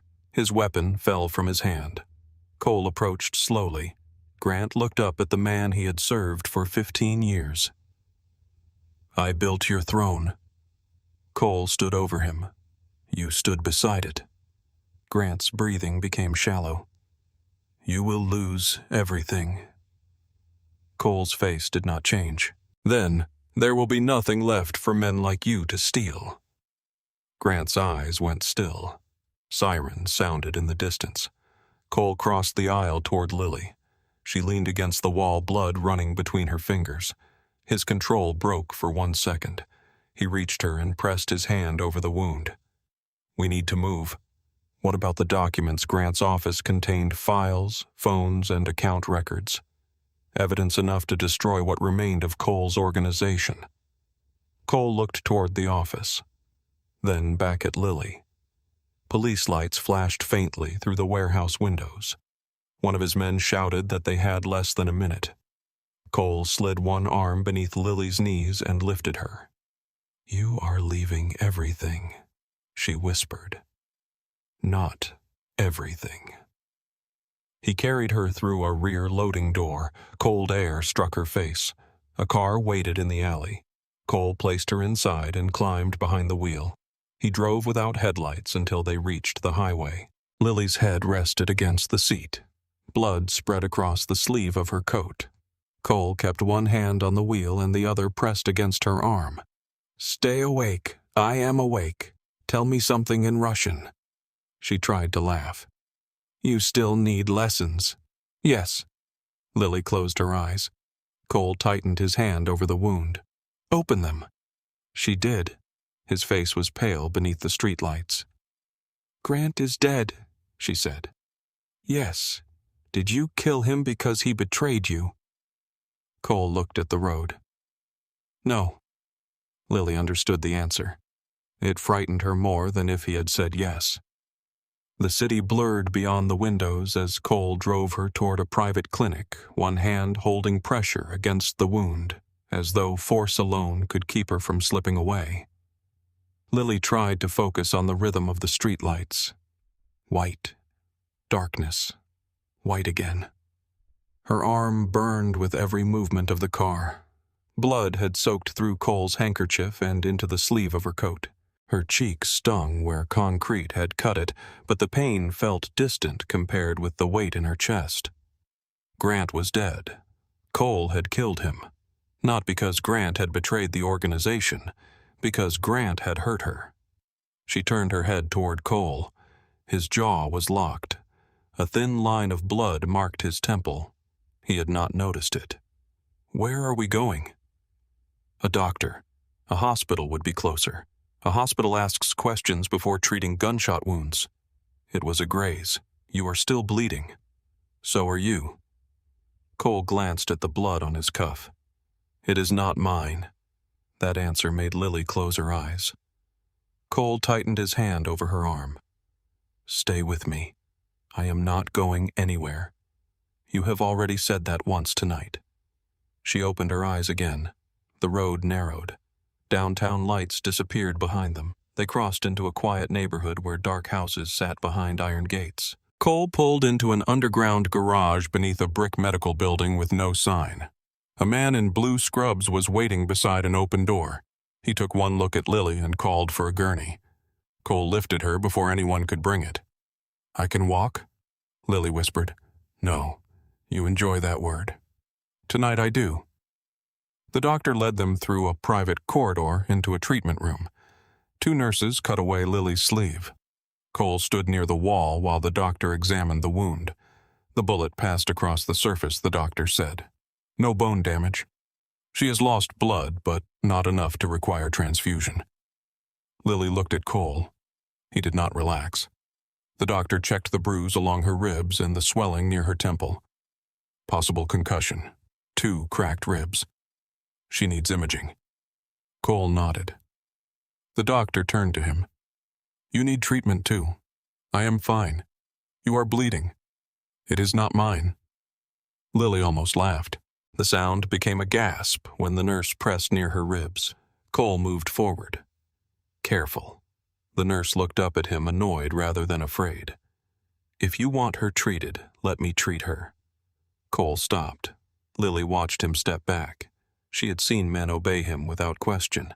Watching him accept an order from a nurse felt strange enough to be unreal. The doctor gave Lily a sedative. As the room softened around her, Cole sat beside the bed. His hands were clean now, but blood remained beneath one fingernail. Is my mother safe? Yes. Are you sure I moved her before Grant reached her? We're a private wing at Lakeshore Medical. Can I call her when you wake? Lily stared at him. You left the documents. Yes. The police will find them. Yes. They will connect them to you. Probably. You spent years building everything they can use against you. Cole looked at her bandaged arm. Tonight I had a different priority. Lily wanted to ask what that made her. The medicine reached her before the question did. When she woke, gray light filled the room. Cole was still there. He had removed his coat. His shirt was wrinkled and dried blood darkened one cuff. His head rested against the wall, but his eyes opened the moment Lily moved. You sleep like a man expecting an attack. I usually am. Lily looked at the clock. 6 hours had passed. My mother. Cole handed her a phone. Marion answered on the first ring. Lily. Her voice broke on the name. I am all right. Where are you? At a clinic. What happened? Lily looked at Cole. He turned toward the window, giving her privacy without leaving. I was hurt. How I cannot explain over the phone. Try. Mom, do not ask me to be calm when armed men moved me out of my hospital room and no one would tell me where my daughter was. Lily closed her eyes. I am sorry. Are you safe? She looked at Cole again. I am alive. That was not my question. No, Lily said quietly. It was not. Marion's silence carried more fear than anger.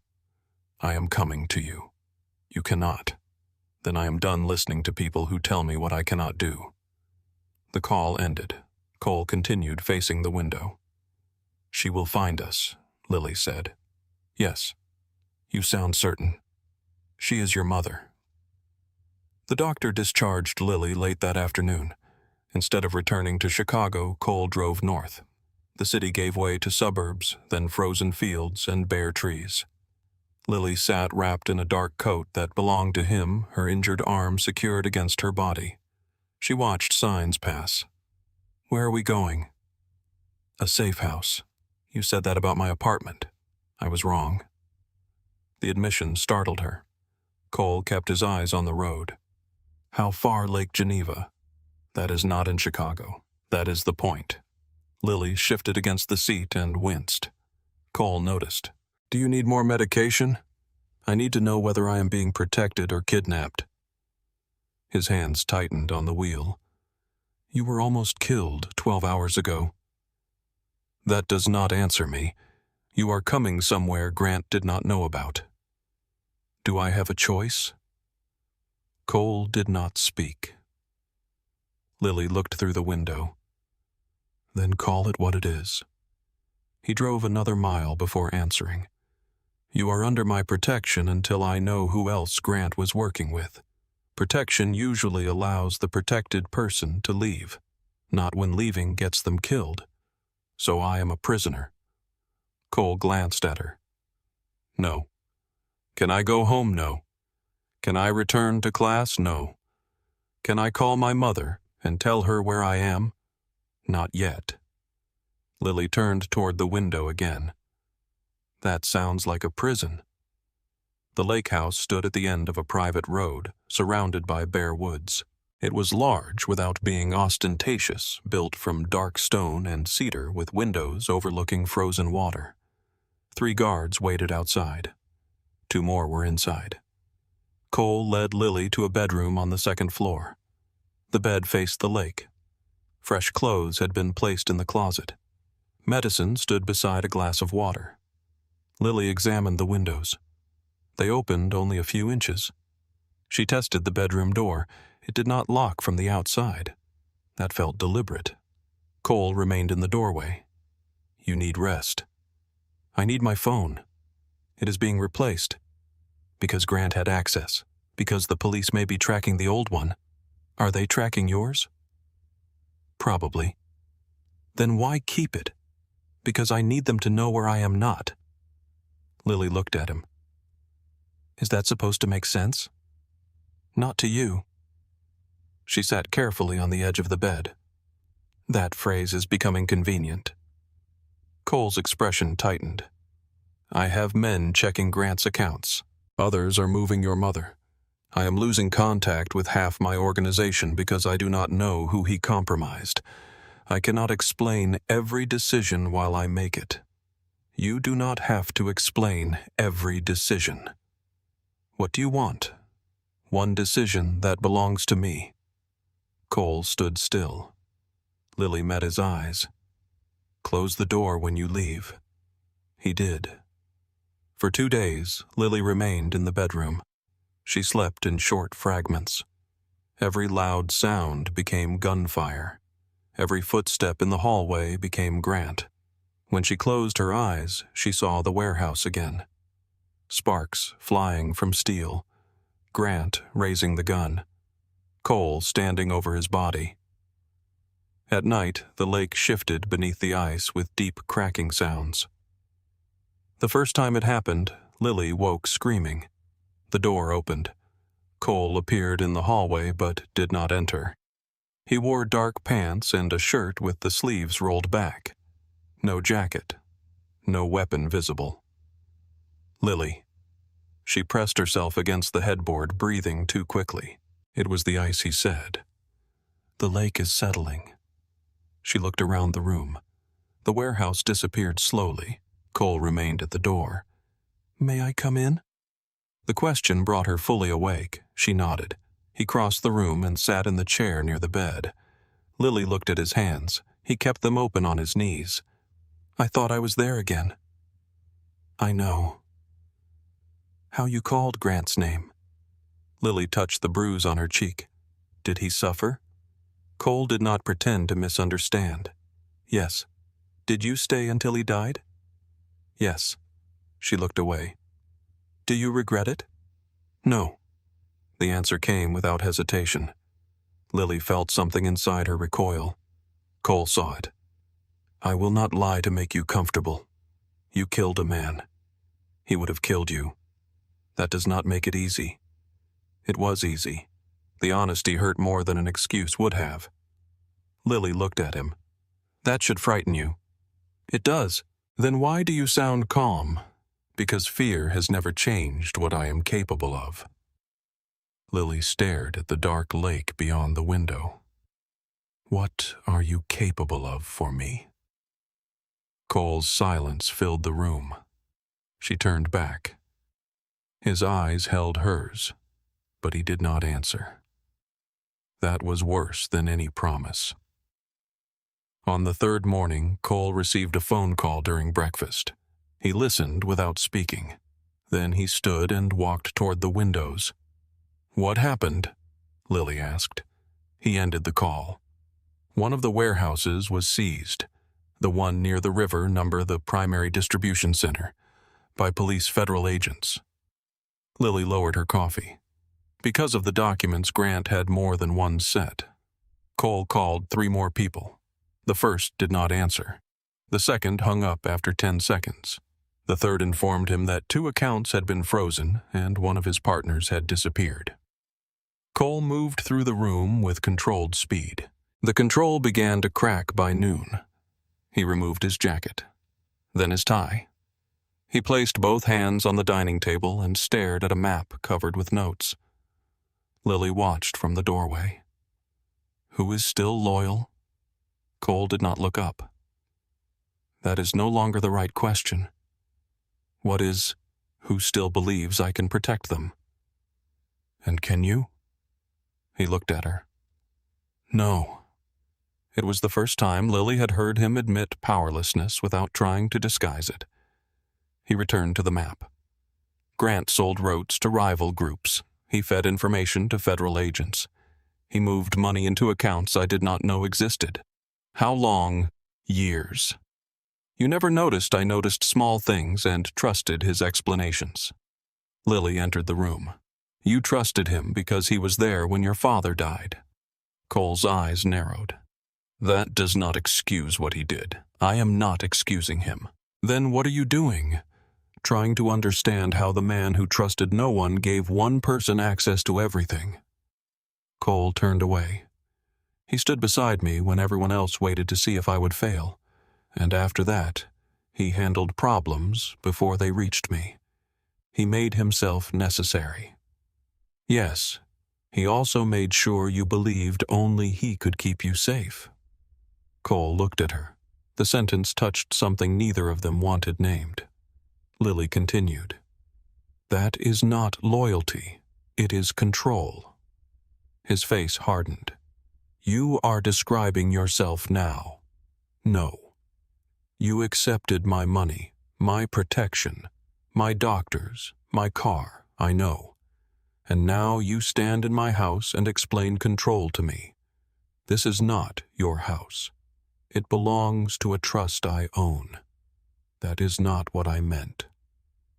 Cole stepped closer. Lily remained still. You believe you are different because you did not ask for any of this. I asked for the money. You asked for your mother to live. And you made everything else part of the price. The words struck him. He looked toward the frozen lake. Lily's voice softened. I am not innocent. I kept taking what you offered because it solved problems I could not solve alone. I told myself that made it necessary. Cole turned back. It was necessary. No. It was easier than accepting what survival was turning me into. You think poverty is more honorable? I think power gives people better excuses. His expression darkened. You say that while wearing my coat, sleeping in my house, and taking medicine from my doctor. Lily swallowed. Yes. The answer disarmed him. I am part of it, she said. That is why I can see it clearly now. Cole looked at her bandaged arm. And what do you see? A man who believes protecting people gives him permission to own the choices around them. His voice became quiet. I never owned you. Can I leave? The room went still. Cole did not answer. Lily nodded once. That is what I thought. She returned upstairs. An hour later, a car came through the gate. Guards moved into position. Cole reached for his weapon. Then Marion stepped out. She wore a hospital coat over her clothes and carried a small overnight bag. Anger made her appear stronger than illness had allowed in months. Lily came down the stairs too quickly and nearly fell.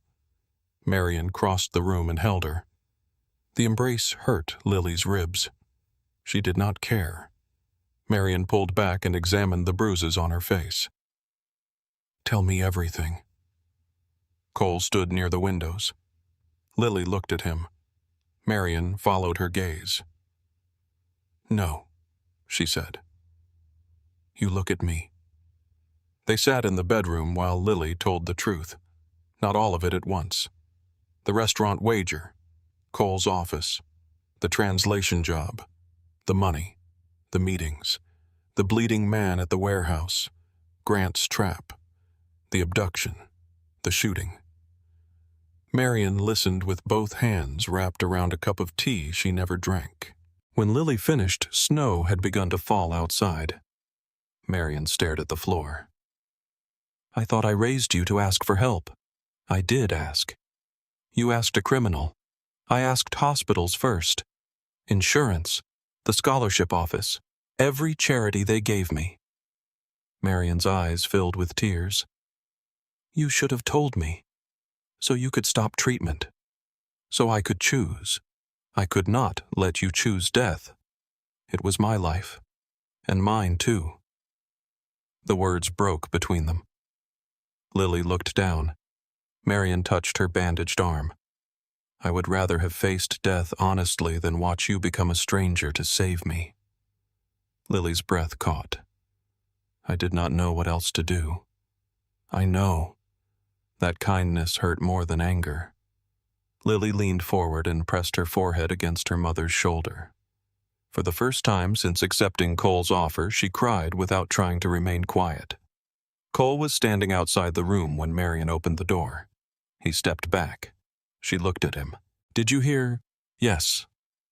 Good. Marion closed the bedroom door behind her. Cole waited. You gave my daughter money when she needed hope, Marion said. He did not respond. Then you made yourself the price. Cole's jaw tightened. I never forced her to stay. You made leaving dangerous. I protected her from the world you brought her into. Cole looked past Marion toward the closed door. She would be dead if I had not reached the warehouse, and she would never have been there without you. He accepted the blow without moving. Marion came closer. You love her. Cole's face changed so slightly that another person might have missed it. Marion did not. That does not make you safe. No. Does she know? No. Good. Cole looked at her. Why? Because love from a dangerous man can sound too much like another reason to stay. Marion returned to Lily's room. Cole remained in the hallway alone. That evening, he removed the guards from Lily's bedroom door. The outer gates remained locked. At midnight, another car arrived. Vivian Hart entered the lake house wearing a dark wool coat and carrying a leather case. No husband, no driver. Cole met her in the living room. Lily and Marion watched from the stairs. You should not be here, Cole said. Neither should federal agents, yet they are moving north. Vivian placed the case on the table. Cole did not open it. "How did you find this house?"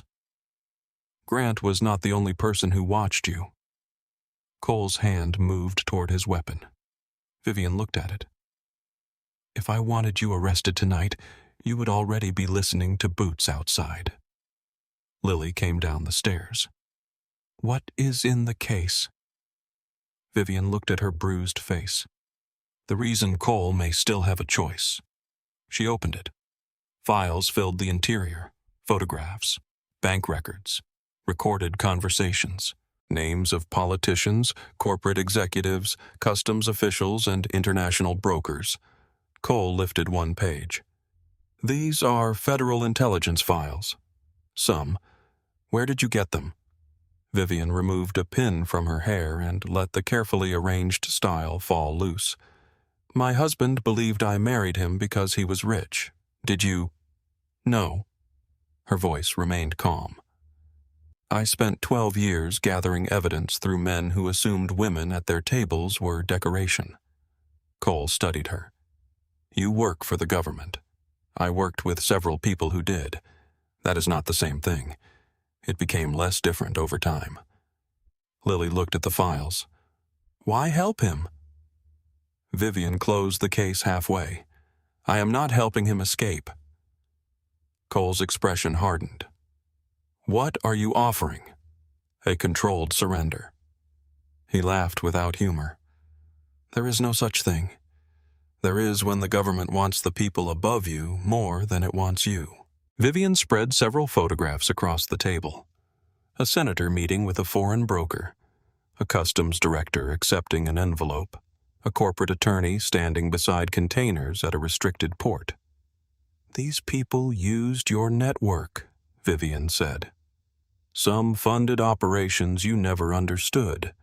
Some moved money through your businesses without your knowledge." Cole looked at the photographs. "You expect me to believe I was a pawn.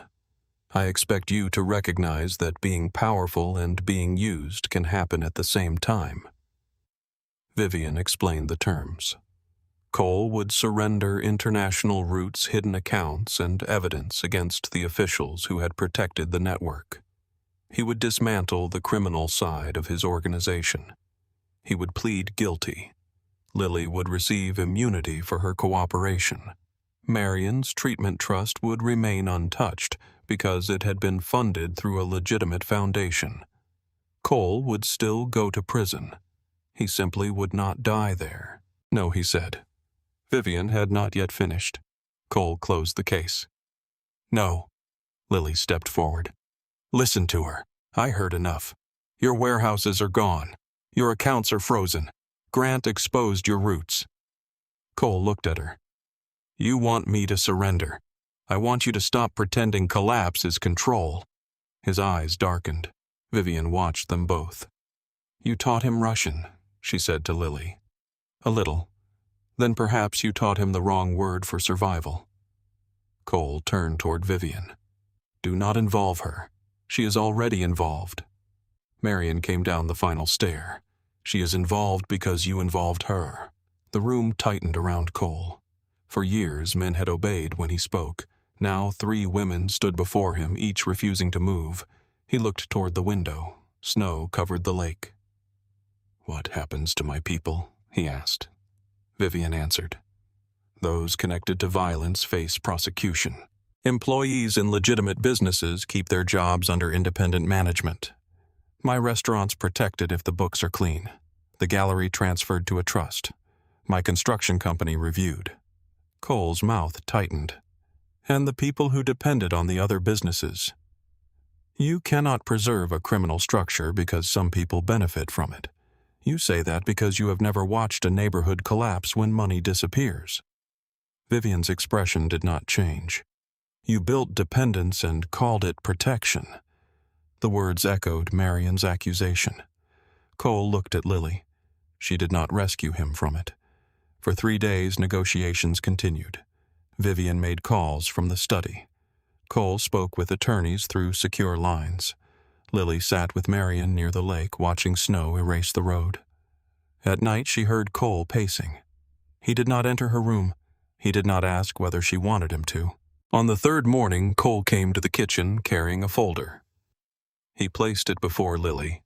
Inside were documents transferring the medical trust to independent control. Marion's treatment would continue regardless of what happened to him. Lily looked up. "You signed this?" "Yes." "Why?" "So you stop believing your mother's life depends on your loyalty to me." Lily stared at the signature. Something inside her loosened. "Thank you." Cole looked away. "Do not thank me for returning something I should never have held." Before Lily could answer, the windows shook. A helicopter passed low over the lake. Cole's head snapped toward the sound. One of the guards ran into the kitchen. Vehicles at the East Road. How many? 8. Federal markings. Vivian stood. "That is not my team." Cole reached for his gun. Then someone talked. The first explosion struck the outer gate. Glass trembled in the frames. Marion grabbed Lily's hand. Cole gave orders rapidly. "Move Marion to the cellar. Vivian goes with her." Vivian shook her head. "There is no cellar exit. There is a tunnel." Cole looked at Lily. "You come with me." "No." The front windows flashed with blue and white light. A loudspeaker ordered everyone inside to surrender. Cole stepped closer. "They will separate you from your mother if they enter." Marion squeezed Lily's hand. "Go." Lily looked at her. "I am not leaving you. You are not saving me by staying in gunfire." The sentence struck with the force of memory. Lily nodded. Vivian took Marion toward the cellar. Cole led Lily through the study, moved a bookcase, and opened a narrow door behind it. Cold air rose from stone steps. They descended into darkness. The tunnel was low and wet, built decades earlier during Prohibition. Cole moved ahead with a flashlight. Behind them, heavy footsteps entered the house. Lily heard shouting, a door breaking. The tunnel opened into the woods beyond the property line. Snow reached Lily's ankles. Cole took her wrist and pulled her between the trees. They moved for several minutes before Lily stopped. Cole turned. "What?" She stared at him. "The file." "What file?" "The evidence I copied." His face became still. "I scheduled it to send to Professor Reed if I missed 2 university check-ins." "You have missed more than 2." "I know." The truth settled between them. Cole released her wrist. "You sent my records to the government. I sent them to someone who could find me if I disappeared. You believed I would make you disappear. I believed anyone around you might." Anger crossed his face. For 1 second, Lily saw the man who had built an empire through fear. Then he looked back toward the house surrounded by federal agents. He could not tell her she had been wrong. "You should have told me. You would have stopped it." "Yes, that is why I did not." Cole looked at the snow beneath his feet. "My entire organization may be collapsing because you missed a school login." "No. It is collapsing because it was built on crimes that could be exposed." He looked at her sharply. Lily did not step back. "You can hate me," she said, "but do not blame the evidence for what the evidence proves." The anger left his face slowly. In its place came exhaustion. A black vehicle waited near a service road. One of Cole's remaining men drove them toward Chicago. By evening, every major news station carried reports of raids connected to Mercer International Holdings. Cole watched the coverage without sound. His photograph appeared beside images of seized warehouses and federal agents carrying boxes. The driver asked where to go. Cole looked at Lily. She thought of her mother with Vivian, the hospital, the university, her apartment. Every place connected to her would be watched. "The Hawthorne," she said. Cole's eyes moved toward her. "The restaurant. It is closed for renovation. How do you know I worked there?" The driver changed direction. The Hawthorne stood dark beneath plastic construction covering. Cole entered through the service alley. Lily followed him into the kitchen where she had once hidden from customers to cry over medical bills. Dust covered the counters. Tables were stacked against the walls. Plastic sheets hung from the ceiling. The dining room smelled of wood paint and old wine. Cole stopped beside the table where everything had begun. The same table, the same corner. Only the room had changed. He placed his gun on the polished surface. Lily looked at it. "Are you planning to use that?" "I have not decided." Outside, sirens approached. Red and blue light moved across the covered windows. Cole glanced toward the kitchen. "There is a service tunnel beneath the storage room. Where does it lead 2 blocks west?" "You knew that when you came here the first night. I know every exit in every building I enter." Lily sat at the table. "Then leave." Cole looked at her. "You are coming." "No." "Lily, they want you. If I run beside you, I become the story they already believe. What story? The innocent woman controlled by a criminal, or the willing accomplice who chose him over the truth?" Cole looked toward the flashing lights. "You can tell them I forced you." "Did you?" His eyes returned to hers. "Sometimes. Not always." "No." The loudspeaker outside called Cole's name. He pulled out the chair across from Lily and sat. For several seconds neither spoke. Then he looked at the empty place beneath the glass where the money had once rested. "I never truly paid you that $5,000. You gave me the envelope. I gave you an opening and spent months charging interest." Lily almost smiled. "The money did not change my life." "What did?" She looked around the dark restaurant, seeing what desperation can turn people into. People like me. People like both of us. Cole leaned back. "You still place yourself beside me." I lied. I helped hide crimes. I accepted money because I needed it. I stayed after I understood what you were. Why my mother? At first. Lily looked at him. At first.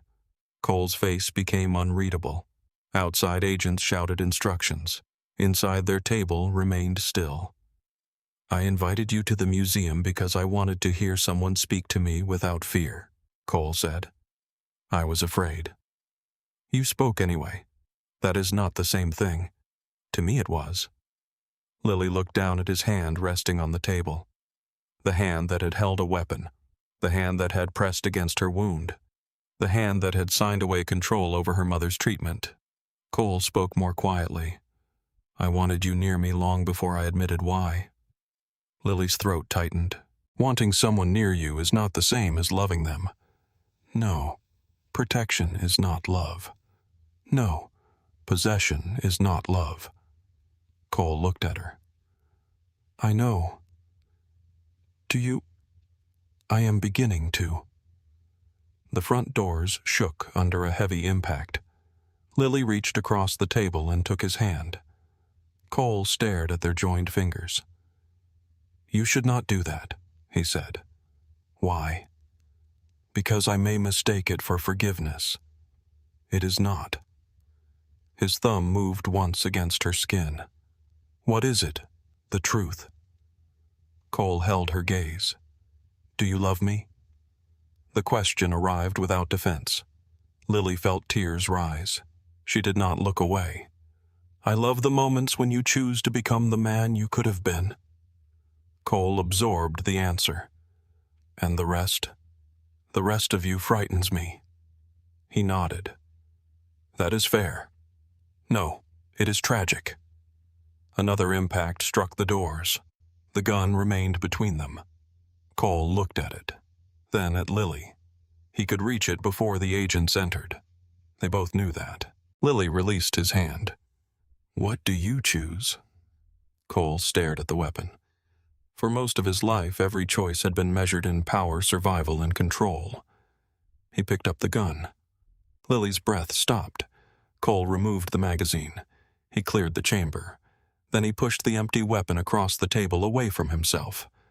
The front doors burst open. Federal agents flooded the dining room. Lights blinded them. Voices shouted. Cole stood slowly. He raised his hands. Before the agents reached him, he looked at Lily and spoke in clear Russian.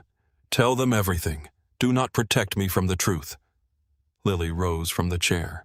Her voice shook, but the words did not. "Then give me a truth worth telling." Cole looked at the armed agents surrounding him.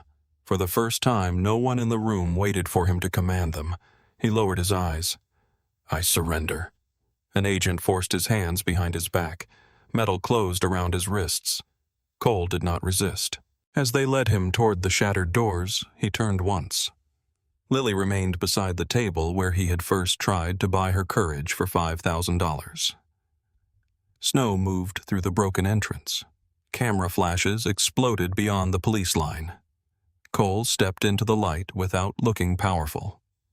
For the first time since Lily had known him, he looked like a man who had stopped running from what he had built. 6 months later, Lily stood outside a federal courtroom with both hands wrapped around a paper cup she had forgotten to drink from. Chicago rain streaked the tall windows of the courthouse. Reporters waited beyond the security barrier, their cameras aimed at every door. Cole Mercer's name had filled the news for months.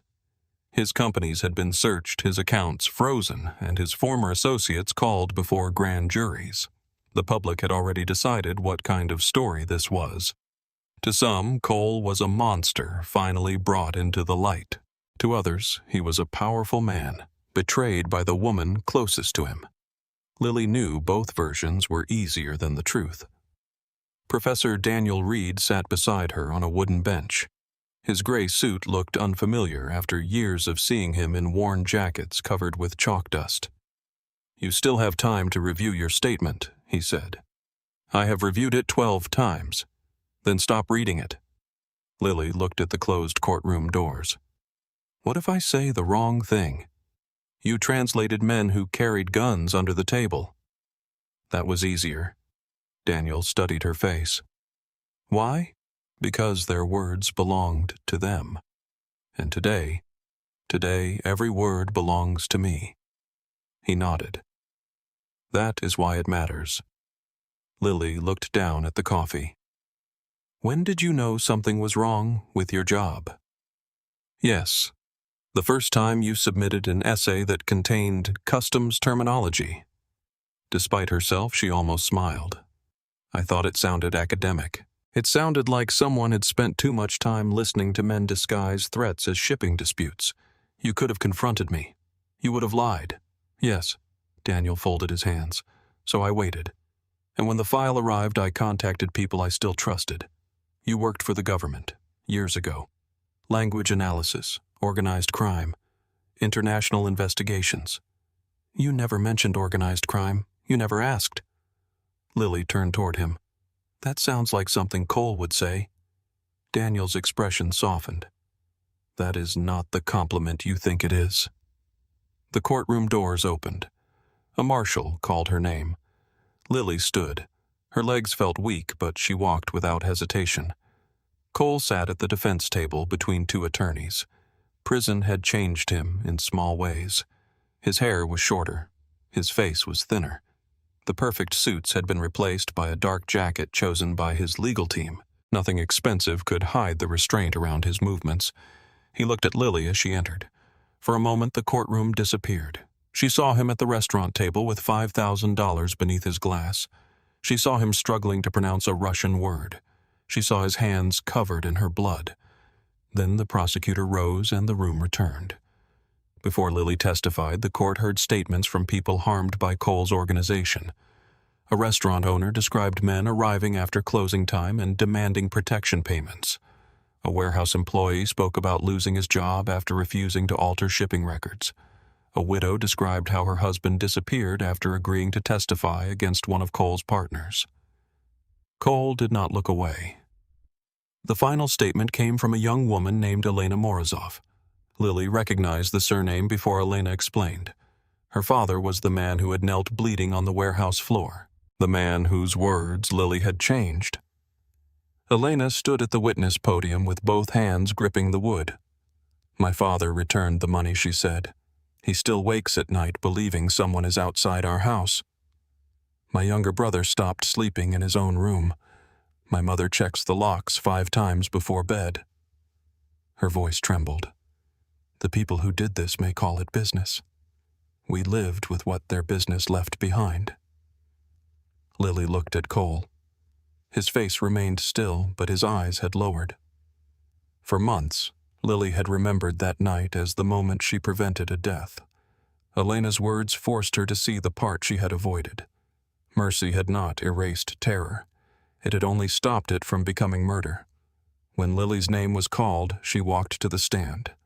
The clerk placed a Bible before her. "Do you swear to tell the truth, the whole truth, and nothing but the truth I do?" Her voice carried clearly through the room. The prosecutor approached. "Ms. Bennett, how did you meet Cole Mercer?" "At a restaurant where I worked." "What happened?" "He challenged me to serve his table in Russian." "For money?" "Yes. $5,000. A murmur moved through the gallery. The prosecutor waited for silence. "Did he pay you?" "Yes." "And later offered you employment?" "Yes." "What did that employment involve?" "At first translation during business meetings. Then cultural interpretation, negotiation support, and access to conversations connected to his organization." "When did you understand those conversations involved criminal activity?" Lily looked toward Cole. "The first night." His attorney shifted. The prosecutor continued. "Yet you stayed." "Yes." "Why? My mother was ill. Mr. Mercer arranged treatment I could not afford. Did he threaten your mother?" "No." "Did he threaten you not directly at first? Were you free to leave?" Lily paused. "Legally, perhaps." The prosecutor waited. "Practically, no." "Explain." "The more I learned, the more dangerous leaving became. Some of that danger came from Cole. Some came from people around him. Some came from choices I made because I wanted the money and protection to continue." Cole's attorney rose. "Objection. The witness is speculating about motives." "Overruled," the judge said. "She may describe her own." The prosecutor stepped closer. "Did Cole Mercer ever show you kindness?" "Yes." "Did he pay for your mother's treatment?" "Yes." "Did he save your life?" "Yes." "Was he capable of violence?" Lily felt the warehouse again. "Yes." "Did his kindness make his crimes less real?" "No." "Did his crimes make his kindness false?" The room went quiet. Lily looked at Cole. "No." The prosecutor studied her. "Which was the real man?" "Both." The answer moved through the courtroom like a change in weather. Lily continued before anyone interrupted. That was what made being near him dangerous. He could protect someone with one hand and destroy someone else with the other. If you only saw the cruelty, you missed how people came to trust him. If you only saw the compassion, you ignored what that trust allowed him to do. Cole's eyes met hers. There was no anger in them, only recognition. The prosecutor asked about the shipping meetings, the hidden accounts Grant's betrayal, the warehouse, and the files Lily had sent to Professor Reed. She answered each question. She did not soften Cole's orders. She did not exaggerate her fear. She admitted the moments when she chose to remain. Under cross-examination, Cole's attorney tried to present her as a frightened employee controlled from the beginning. "You were financially desperate, correct?" "Yes." "You feared Mr. Mercer?" "Yes." "You believed refusing him could endanger you sometimes. Then your participation was coerced." "Not all of it." The attorney paused. Lily continued. "I chose to sign the contract. I chose to attend meetings after I understood what they were. I chose to copy evidence. I chose to warn Cole when Grant betrayed him. Fear influenced me, but it did not make every decision." The attorney approached the stand. "Do you love my client?" The prosecutor rose. "Objection." Cole's attorney lifted one hand. The witness's emotional attachment affects her credibility. The judge considered it. I will allow the question. Lily looked at Cole. He gave no sign of what he wanted her to say. Yes, she said. Reporters leaned forward. The attorney's voice softened. Then why should the jury trust your testimony? Because loving someone does not require lying about what they did. Cole closed his eyes briefly. The attorney returned to his table without another question. The trial lasted 9 days. Evidence connected Cole's organization to money laundering, illegal imports, intimidation, and conspiracy. The government also presented records showing that several high-ranking officials had used his network for their own operations. Vivian testified behind closed doors. 3 former associates accepted plea agreements. 2 disappeared before they could be arrested. Cole eventually changed his plea. In exchange for a reduced sentence, he agreed to surrender illegal assets, reveal hidden accounts, identify corrupt officials, and provide information about international partners who had used his routes. His attorneys prepared a statement describing his childhood, his father's murder, and the burdens he inherited. Cole refused to read it. On the morning of sentencing, he stood before the judge with his hands at his sides. "Mr. Mercer, do you wish to address the court?" "Yes." He turned slightly toward the gallery. Lily sat beside Marion. Elena Morozov sat several rows behind them. Cole looked at neither woman for long. "I spent most of my life believing that if I protected enough people, I could ignore the people I harmed." His voice was steady. "I paid hospital bills. I kept businesses open. I gave families money when no one else would. Then I used those acts as proof that the rest of my choices were necessary." The courtroom remained silent. They were not necessary. They were profitable. They gave me control. I called that control responsibility because it was easier to live with. Cole looked toward the judge. "I accept the plea agreement. I accept the restitution order. I accept the sentence." He did not ask for forgiveness. The judge sentenced him to 15 years in federal prison. The term was shorter than the government had first sought, but long enough to take most of his remaining youth. As marshals approached, Cole turned toward Lily. He did not smile. He did not ask her to wait. That restraint felt like the first gift he had given without attaching himself to it. 1 year later, the Hawthorne reopened. The old dark carpet was gone. The windows had been restored, and the dining room carried warm light instead of shadow. Lily owned a small share through a legal settlement for unpaid consulting work documented during the investigation.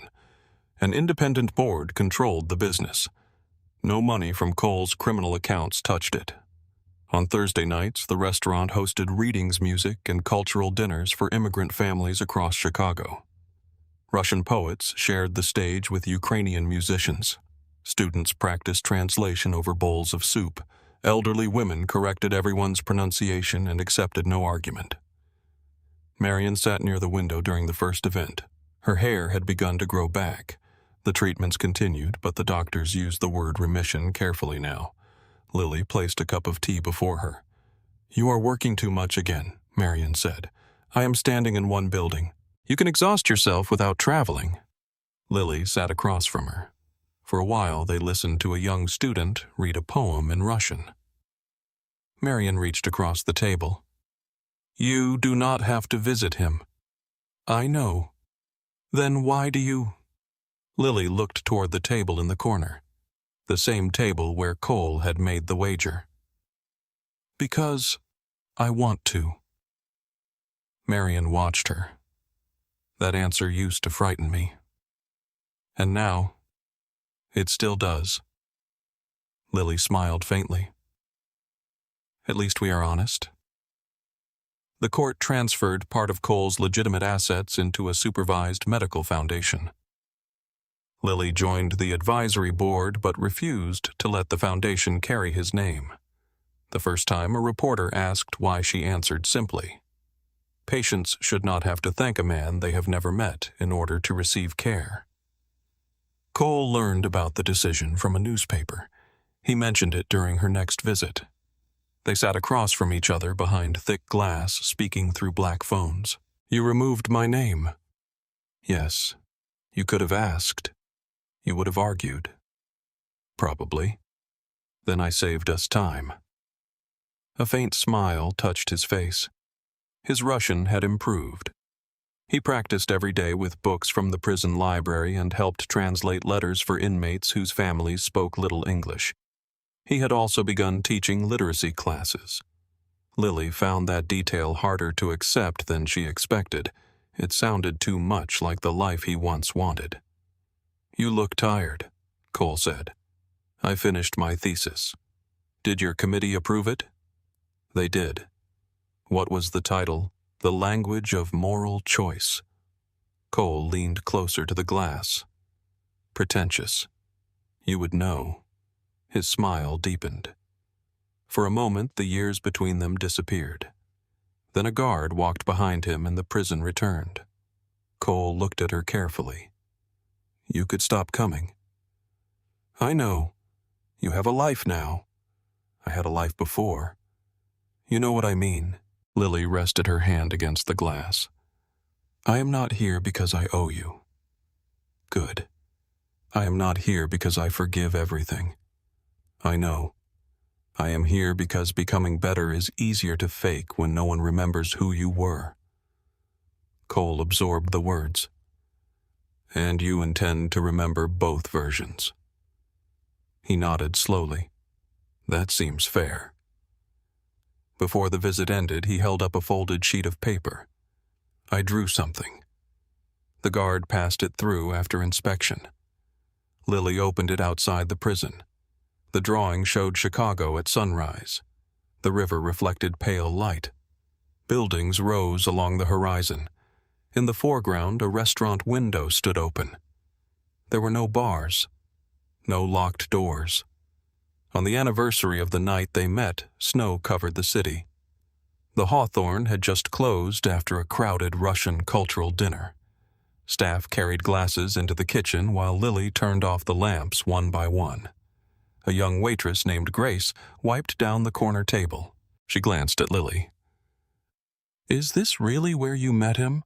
Lily stopped. "Who told you everyone knows?" "Everyone thinks they know." Grace smiled. "Was he as frightening as people say?" "Yes." "And you still answered him in Russian?" Lily looked at the place where $5,000 had once rested beneath a glass. "Yes."